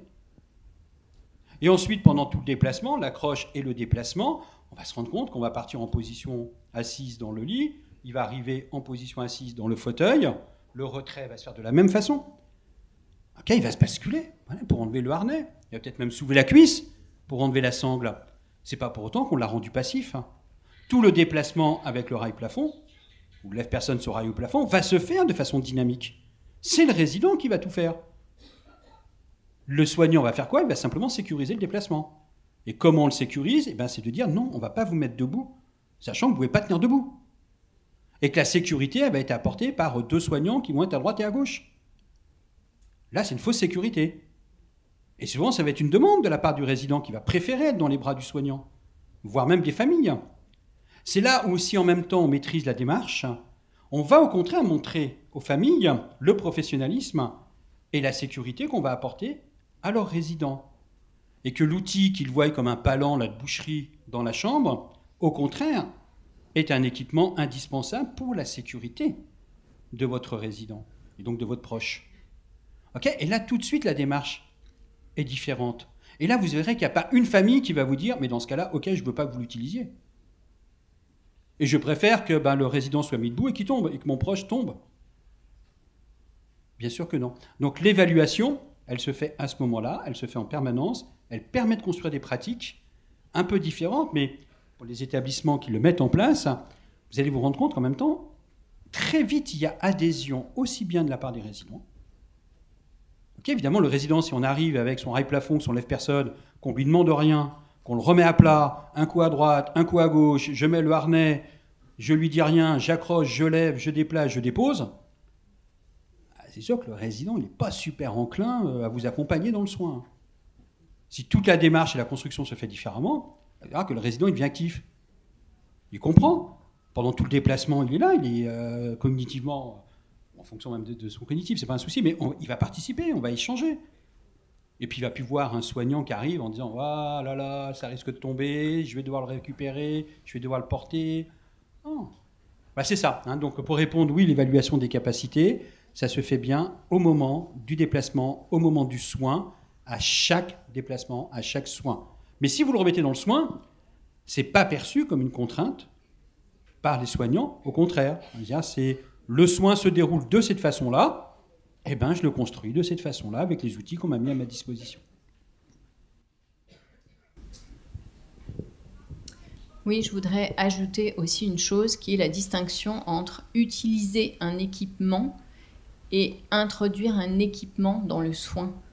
C'est-à-dire que pour moi, c'est un peu la différence entre un concessionnaire auto qui va me présenter un véhicule, qui va me dire, voilà, il y a des accessoires, ça roule comme ça, le volant comme ci, les pédales ici, tout ça. Oui, on a besoin de le savoir, c'est évidemment. Mais le soin de manutention ou la démarche ALM, c'est introduire, si besoin, après évaluation des capacités et considérer qu'il y ait besoin d'un outil d'aide à la mobilisation, de savoir quel outil je vais choisir et comment je vais l'introduire dans mon soin, comment il va faire partie constitutive du soin que je suis en train de construire. Voilà, et ça me semble aussi quelque chose d'extrêmement important. Il ne faut pas confondre utilisation des équipements, ce qu'un fabricant se doit de faire, un fournisseur a l'obligation de faire, et moi, dans ma démarche de soin, de prendre soin, comment est-ce que je vais intégrer cet outil. Et ça, c'est aussi quelque chose de fondamental sur lequel je souhaite attirer votre attention. Dernière petite nuance, ce serait que du coup, vous comprenez, enfin, je pense tout le monde, que du coup, cette évaluation, elle se fait à chaque rencontre et elle peut fluctuer dans la journée. Donc, c'est pas parce qu'on a ce fameux rail plafond que le matin, on l'utilise. Ça se trouve, il n'y a pas besoin, mais le soir, on en aura besoin. Là, à l'heure actuelle, en tout cas avant qu'on mette en place cette démarche, ce qu'on fait, c'est qu'on fait une évaluation du résident. Il arrive, il a un GIR, une belle grille, avec comment il communique, voilà. Pas comment il se déplace, hein. Les équipes découvriront. Les équipes découvrent, elles discutent, mais bon, elles ont des capacités physiques différentes. Alors, il y en a une qui utilise l'outil. Bah oui, parce que moi, je ne veux pas prendre de risques. Et puis, il y a l'autre qui va l'utiliser parce que de toute façon, il est grabataire ou obèse. Donc, de toute façon, c'est ce qu'il faut faire. Mais jamais, en tout cas, jusqu'à ce qu'on puisse, nous, enclencher cette démarche, même si on y réfléchissait à des choses pour les équipes. J'étais déjà la collègue de ma référente, mais en formation, on réfléchissait à comment bien faire, comment bien utiliser. Et en fait, on avait oublié de comment bien évaluer. Donc voilà, c'est ça. Moi, la grosse différence, c'est cette évaluation qui permet d'être en relation et qui permet de faire les bons choix. C'est pas compliqué, mais ça demande une autre façon d'agir. Voilà. Merci. Et quand on retrouve de l'aisance, pardon, hein, désolée, mais... Pas de souci, Carole. Et comme je disais un peu tout à l'heure déjà, et quand on retrouve de l'aisance pour tout le monde...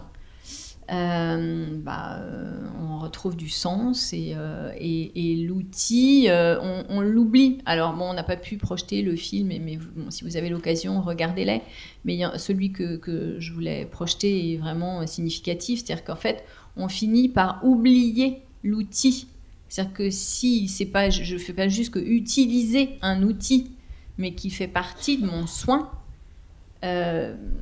C'est tout le relationnel qui est remis au cœur du soin et on finit par oublier cet outil complètement, quoi. Peut-être des questions? C'est ça qu'on a parlé beaucoup.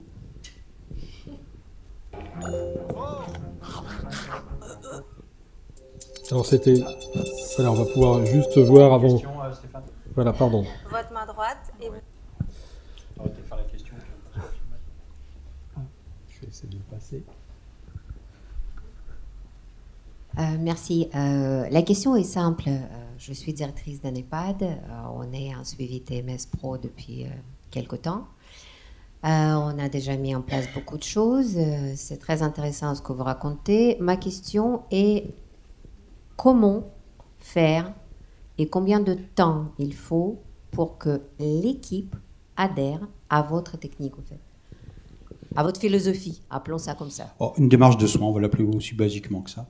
C'est en fin de compte, combien de temps ils vont mettre? Tout va dépendre de la taille de votre établissement et du nombre de soignants à former, commençant par l'encadrement direction, dans un premier temps pour la comprendre, cette démarche, et pour l'accompagner. Mais ensuite, dans le programme de formation tel qu'on le propose, mais après qui est libre à vous, bien évidemment, pour l'ensemble de nos soignants, c'est 2 journées de formation. C'est 2 journées de 7 heures qui peuvent être dissociées dans le temps. Comment faire des La première journée de formation concerne tous les déplacements à l'horizontale. Okay, donc c'est tout ce qui tourne autour du lit, le redressement, le roulement latéral, les transferts couché-couché. En EHPAD, c'est pas forcément celui que vous faites le plus, mais voilà. Mais en tout cas, on reste à l'horizontale. Et la deuxième journée de formation, on passe cette fois-ci sur le vertical. C'est là où on a cette notion de l'évaluation avec cet élément clé à un moment donné, c'est-à-dire est-ce que je tiens ou pas sur mes jambes, ce qui va permettre par exemple de faire le distinguo entre le fameux lève-personne ou le verticalisateur, qui est souvent l'outil qui est le plus détourné aujourd'hui. Par quoi? Parce que pour être déjà dans un verticalisateur, ça veut dire que je suis capable de tenir debout et me lever. Voilà, et très souvent, ce n'est pas du tout en termes de capacité ce qui va être repris.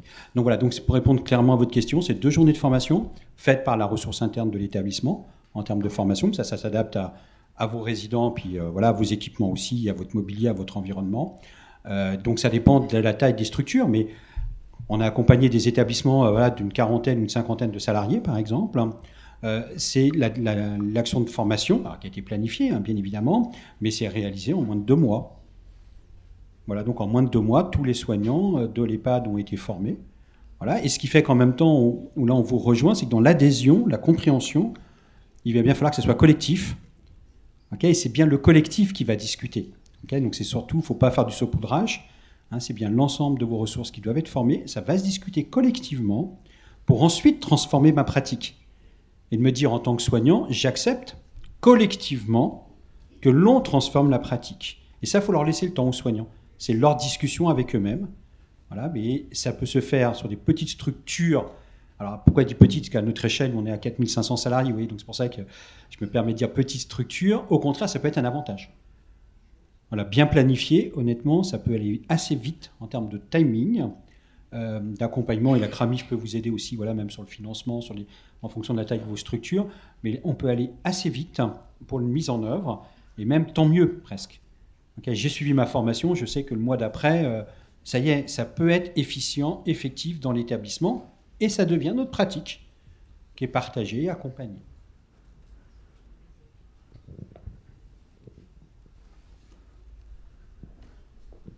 Est-ce qu'il y a des questions?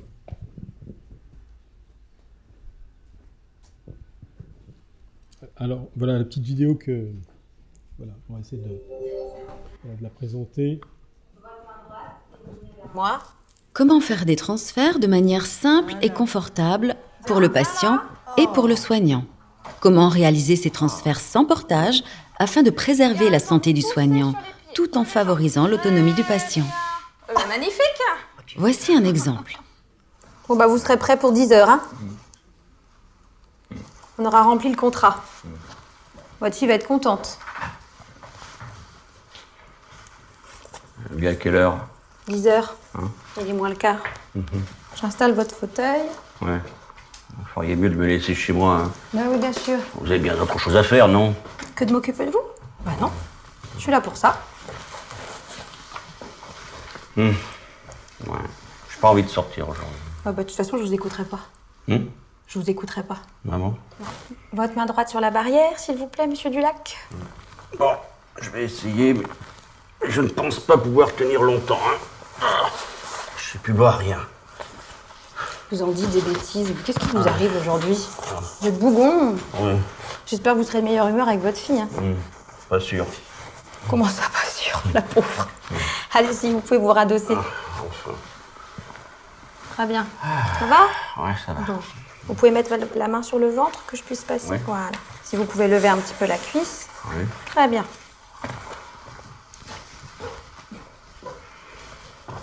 On fait pareil de ce côté-là. Ouais. Vous pouvez lever un peu la cuisse. Voilà. Quel temps fait-il, là? Il pleuvait un peu ce matin, Ah ouais? mais ils ont prévu que ça se lève. Ah bon? Parce que s'il pleut, je veux pas sortir. Hein. Donc, trouvez pas d'excuses pour... Bah voilà, tiens. Oui, oui. Je me doutais que vous alliez me dire ça. Oui. Mais c'est pas ce qui est prévu. Moi, la pluie, c'est pas terrible. Hein. Non, s'il pleut, alors là, ça va pas aller. Hein. Prêt pour l'hélico? L'hélico? Ouais. L'hélico sans aile, oui. Sans elle, mais hélico quand même. Ah bon? Ouais. Vous n'avez jamais fait d'hélico? Non, jamais, non. Je vous ai donné envie d'en faire. Prochain cadeau Ah ouais, d'anniversaire. ça me plairait bien, oui. Et ben voilà. Je vais le suggérer à votre fille. Ouais, ça c'est une Ça bonne vous dit? idée. Hein. Voilà. C'est la ceinture de sécurité, ça, non? C'est quasi ça. Hein? On est d'accord. Ah oui? Allez. On décolle un petit peu. Ça va? Ça va. Voilà. Ouais. Allez, on descend un peu le lit.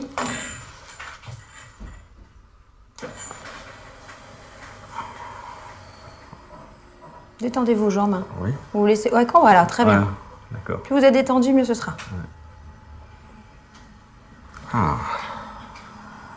Voilà. Je vous remonte un tout petit peu. On y va? Oui. Allez. Ah, très bien. Bah voilà. Ah non, pas de turbulence. Là, ça... On atterrit? Parce qu'avec vos collègues, des fois, c'est pas évident. Hein, ça... Ça s'appelle le talent. Le talent. Eh ouais. Ah, le talent. Hein. Eh ouais. Ah ben j'ai de la chance alors. Eh, c'est ça. Hein. Voilà. Là, mes pieds sont bien. Vous pouvez lâcher les mains. Tendez la jambe gauche, s'il vous plaît. Voilà. Pareil pour la droite. Et voilà. Allez, j'enlève tout ce matériel-là.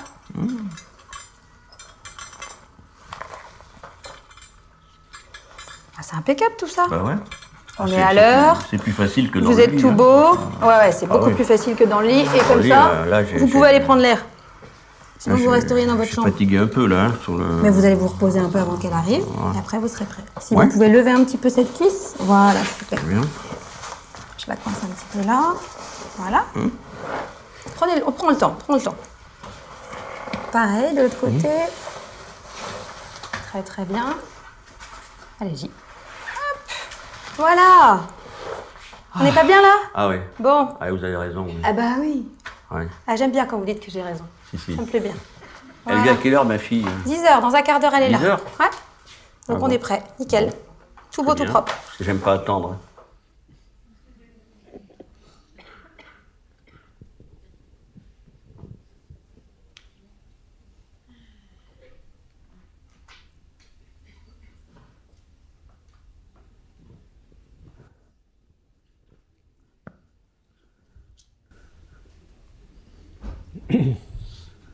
Voilà la petite vidéo hein, voilà, ça prend 5 minutes, hein, temps réel, hein, pour faire un transfert. Alors peut-être que, vous n'allez peut-être pas oser poser des questions, mais un petit peu perplexe de vous dire, mais en même temps, ce patient-là, à son domicile, si je le regarde, il fait tout. Pourquoi j'ai été m'embêter à aller mettre un portique, un rail plafond, alors qu'en même temps, en gros, c'est lui qui fait tout, quoi. Un peu bougon, mais il fait quand même tout. Alors, l'élément, évidemment, vous ne l'avez pas d'évaluation, donc ne le cherchez pas. Vous aurez la réponse si vous visionnez le film sur la première vignette, et ça vous est simplement marqué. Pour certains, vous l'avez peut-être lu, mon mec, il a une incapacité totale de pouvoir tenir debout. Là aussi, c'est intéressant. On parle de capacité. On ne parle pas de maladie. On suppose qu'il a ce patient. Mais pour un soignant, c'est pas grave. Donc là, on ne lui demande pas d'être un médecin. Un soignant, on lui demande simplement de faire de l'évaluation des capacités. Ce patient ne supporte pas le poids de son corps sur ses jambes, il ne tient pas debout. L'origine, la cause, médicale, chirurgicale, on n'en sait rien. Mais c'est pas ça le plus important. C'est d'avoir simplement cette information et de se dire que comme il ne tient pas debout, et qu'on doit l'installer dans son fauteuil roulant, et qu'on ne doit pas le porter, eh bien dans ce cas-là, le déplacement se fait avec un rail plafond. C'est bien l'outil qu'on doit intégrer. Et pour autant, eh bien ce patient, on a l'impression qu'il fait tout. Il est complètement presque autonome. Il a un point de détail, c'est qu'il ne soutient pas le poids de son corps sur ses jambes. Donc le transfert lit-fauteuil ne se fera pas en le passant par de la verticale, en position debout. Mais voyez bien que dans la réalisation du soin, cette fois-ci, eh bien il va contribuer. Même un peu bougon, mais c'est lui qui va faire. Vous avez mis que la mise sur le harnais, la mise du harnais, elle s'est faite, c'est le patient qui a fait l'effort de. Il ne soutient pas le poids de son corps sur ses jambes, mais ça ne l'empêche pas de bouger ses jambes. Okay, donc il peut la plier, je passe les sangles sous les cuisses. Il peut soulever sa jambe. Et comme ça, le repose-pied, je n'ai pas à me mettre à m'accroupir pour aller le poser. Donc vous voyez, c'est ça le soin de manutention. Mais vu de l'extérieur, vous dites, bah, oui, en quoi ça change de quelque chose qu'on pourrait faire aujourd'hui? En soi, dans le visuel, peut-être rien. Sauf que quand j'ai la clé de lecture, ça change tout. C'est que là, à aucun moment, j'ai pris un risque, ni pour le résident, ni pour le patient, ni pour le soignant, et que je suis dans une vraie relation de soins. Comme le disait Carole Gaillet, c'est vrai que, presque dans ce film, on en oublie presque la maîtrise qu'il faut avoir de l'outil qui va s'appeler le rail plafond. Parce qu'on sait qu'il peut être dangereux. Et donc celui-là, on se doit de le maîtriser. Donc la soignante, elle doit le maîtriser, cet outil. Donc c'est pour ça que la formation à l'utilisation de l'outil est primordiale. Bien sûr que les soignants, ils ne partent pas la fleur au fusil sur un outil qu'ils ne connaissent pas. Ce qui peut être encore le cas. Donc je le maîtrise, je le connais. Mais comme je maîtrise et je le connais, il n'est plus un problème pour moi dans ma pratique. Mon outil de travail, je le connais. La construction du soin, je sais aussi le faire. Et ben ça peut donner, en fin de compte, ce résultat-là, qui est un exemple. Okay, donc ce n'est pas une technique, c'est un exemple, c'est une démarche, un soin. C'est la proposition d'un soin qui s'est fait dans ces conditions-là, à ce domicile-là, avec ce patient-là. Voilà un peu la démarche du soin de manutention. Voilà ce qui peut en être une représentation de ce soin de manutention. Mais quand on a les clés de lecture, cette fois-ci, on va se rendre compte que toutes les étapes de la construction du soin ont été respectées. Alors attention, si vous visionnez l'ensemble des films, ils sont tous construits de la même façon, à savoir qu'on ne vous explique pas toutes les étapes et les éléments d'évaluation. On va être très clair, ce n'est pas la volonté de l'INRS pour pas que ça devienne en fin de compte des outils de formation. Donc si vous projetez ça à des soignants, ils vont le regarder, le film, voilà, bah ouais, ok, très bien. Et alors oui, il n'y a pas les explications avec. Donc attention, c'est bien que des exemples de soins de manutention. À chaque fois, la démarche est respectée. Pour autant, dans les films, vous n'aurez pas l'explication de la démarche étape après étape. Donc sachez-le. Donc là, vous avez un regard maintenant un peu différent par rapport aux échanges qu'on vient d'avoir. Mais attention, sauf le premier film, qui sont sur les principes de base, où là va être repris un déplacement, qui est le rehaussement dans le lit, où là, on va reprendre, cette fois-ci, les éléments qui constituent ce déplacement. Mais cette fois-ci, bien dans la compréhension de ce qu'est le déplacement spontané. Donc le premier film, c'est ça. Et ensuite, ce sont bien que des soins qui ont été filmés. Et pour autant, attention, vous aurez tous les éléments, mais tous les éléments ne sont pas dits explicitement. Voilà, c'est pour ça que certains visionnent les films en disant « bah oui, c'est ce qu'on fait ». Bah, dans le visuel, oui, à la fin, comme je vous ai dit, il n'y a pas de magie. Okay, on déplace bien toujours un résident de son lit à son fauteuil et on a intégré un rail plafond. Vous allez me dire, bah ouais, mais ça on le fait déjà, quoi. Oui, dans l'absolu, oui, ce déplacement il peut être fait en utilisant cet outil-là. Si on rentre dans une démarche de soins, cette fois-ci on va voir qu'on va y mettre bien d'autres éléments que simplement déplacer une personne avec un outil. Voilà, c'est juste pour que vous ayez attention à la lecture, voilà, au visionnage de ces films, que vous ne les interprétiez pas voilà, en disant mais je ne comprends pas forcément tout, c'était un souhait en même temps du départ de l'INRS qu'il n'y ait pas tous les éléments explicatifs dans ces films. Alors j'ai des questions, allez-y. Bonjour, je suis caché derrière, je vais me rapprocher. Bonjour, moi j'avais une petite question. Pensez-vous que les évaluations GIR soient un frein ou un facilitateur aux démarches ? Qui va répondre ?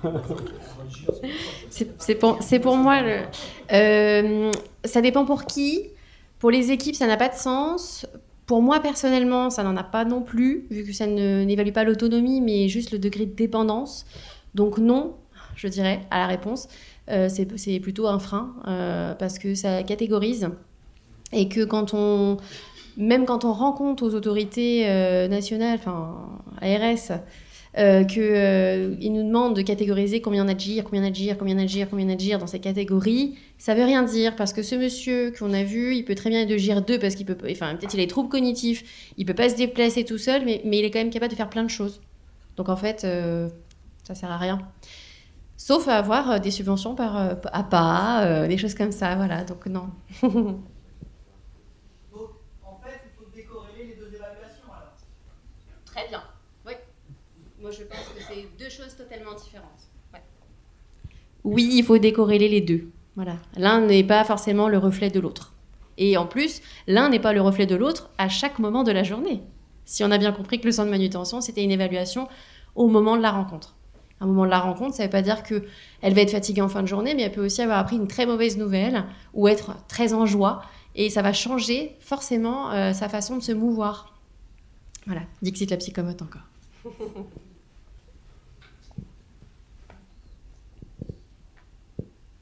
Alors, est-ce qu'il y a des questions ? Allez-y.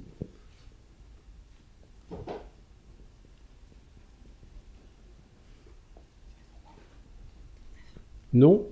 Aucune question ? On a fait le tour de la question sur Ah, s'il y a une question là-bas, pardon. Je vois la main se lever. Et ici, voilà, il y a deux. Très bien. Il nous reste encore 8 minutes.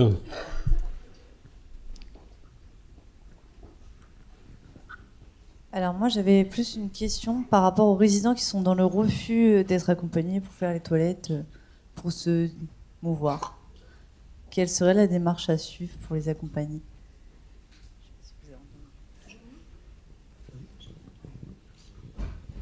Alors, on n'a pas très bien entendu, mais je crois que c'est en fait comment accompagner un résident qui serait dans le refus du soin. C'est ça. C'est ça. Alors, il y a pas de. Moi, je pense, en tout cas pour ma réponse, il n'y aura pas de formule magique. Hein. La personne qui veut pas, c'est encore une autre chose. La gestion du soin. En tant qu'ancienne soignante, en tout cas accompagnatrice des équipes, je dirais que c'est important de pouvoir revenir à différents moments de la journée, déjà.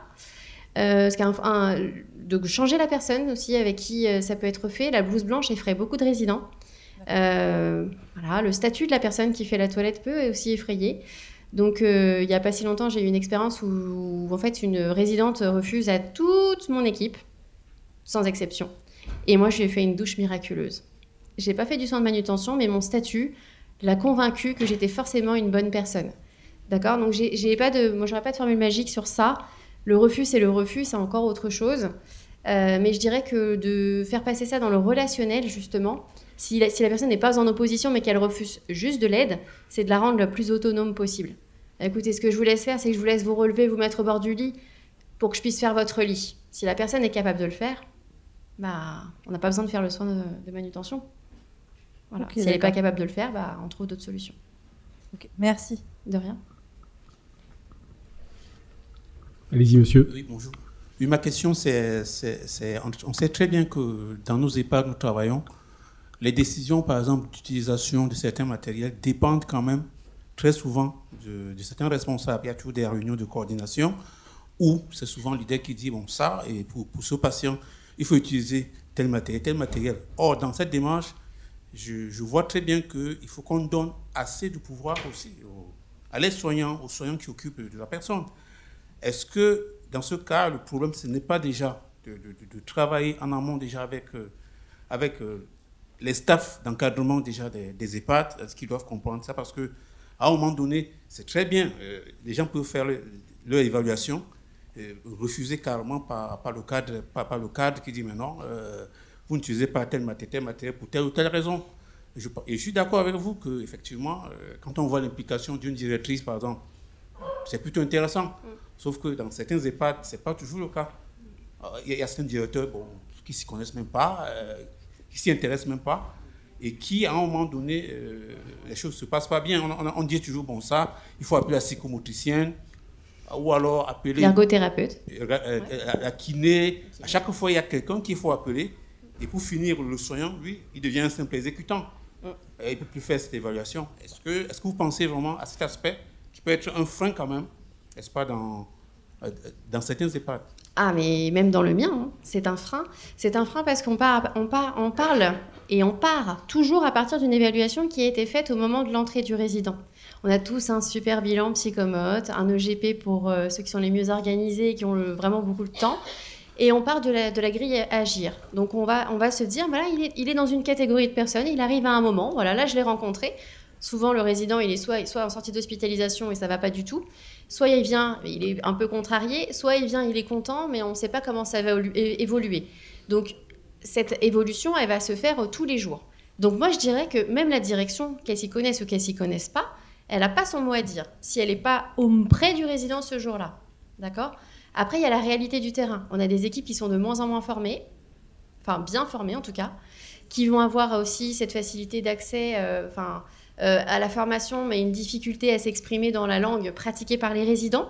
Alors du coup, là, on est en France, mais au final, ça peut être aussi qu'un résident étranger, on ne maîtrise pas sa langue.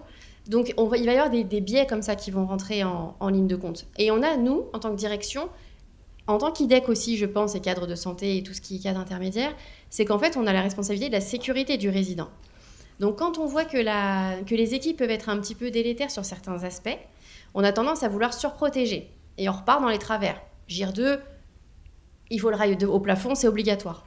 sans forcément s'interroger sur qu'est-ce qu'il est en capacité de faire. Du coup, je rejoins la dame qui nous a posé la question sur le GIR. La grille qu'on devrait faire, c'est est-ce qu'elle est capable, finalement, cette personne, de le faire au moment où on le fait. Et du coup, de former les équipes pour qu'elles aient cette réflexion. Du coup, on les implique. Elles ont une responsabilité. Mais ça veut dire aussi, nous, il faut qu'on ait une confiance en eux. Il faut qu'on puisse pouvoir avoir confiance en eux. Et ça reste encore cette limite. Je suis d'accord. Et on a tendance à dire, prenez pas de risques. Mais si la consigne, c'est pas de port de charge délétère pour la santé, s'ils sont formés à repérer les étapes du mouvement pour amener du déplacement, ils ont toutes les clés de lecture pour prendre de bonnes décisions. Mais encore faut-il, effectivement, et là je rejoins ce que disait Jean-Philippe tout à l'heure, que tout le monde soit formé dans l'établissement. C'est hyper important.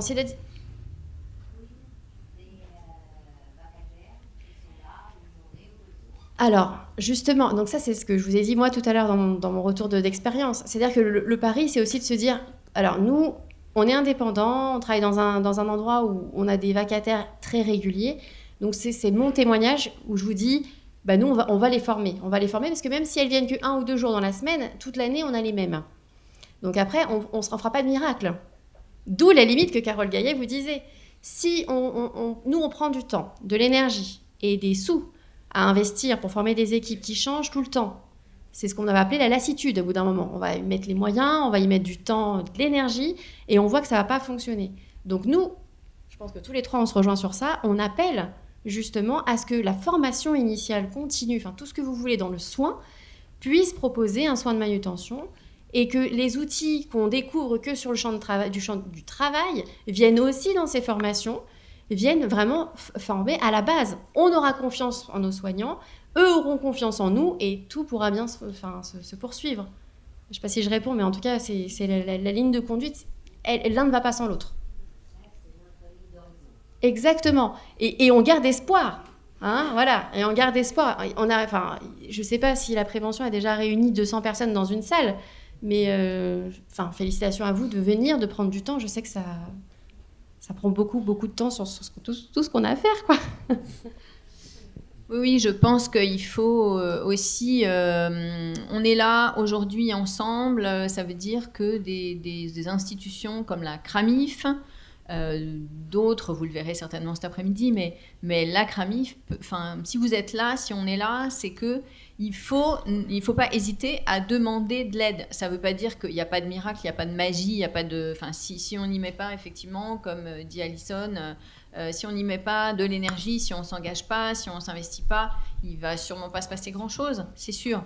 Mais je pense aussi que la configuration est plus bénéfique aujourd'hui, et n'hésitez pas à demander de l'aide, et à informer, à partager l'information, à dire mais il existe des choses, nous on veut plus ça, on veut fonctionner autrement pour nos résidents, pour nous, pour tout le monde.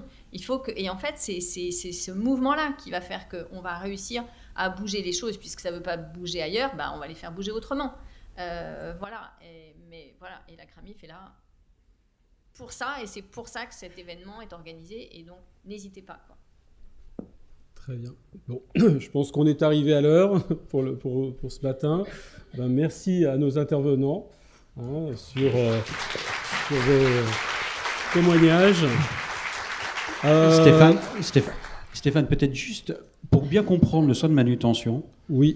On a une assise qui est exceptionnelle. Voilà, et je vous mets au défi qu'un résident puisse se lever. Okay, c'est-à-dire que là, je ne peux pas me lever. Et même spontanément, je n'y arriverai pas. Donc là, la hauteur de l'assise, vous asserrez, vous comprendrez. Je me bascule en avant, et là, j'ai aucun appui. À part aller chercher la coudoir derrière. Voilà, typiquement, le genre d'assise voilà, qui est bien pour nous. Donc, confortable pour les intervenants. On vous en remercie, il n'y a pas de problème. Heureusement qu'on a des capacités. Donc, il n'y a pas de souci, on va pouvoir sortir de ce siège, de ce fauteuil. Ouais, prends pas de risque, je fais quand même mon poids. Voilà. Mais donc typiquement, si vous voulez le tester, vous allez comprendre, que cette fois-ci, si je fais l'erreur de le proposer à un résident, il risque de pas se lever. Excuse-moi, Stéphane. Pas de souci, merci beaucoup.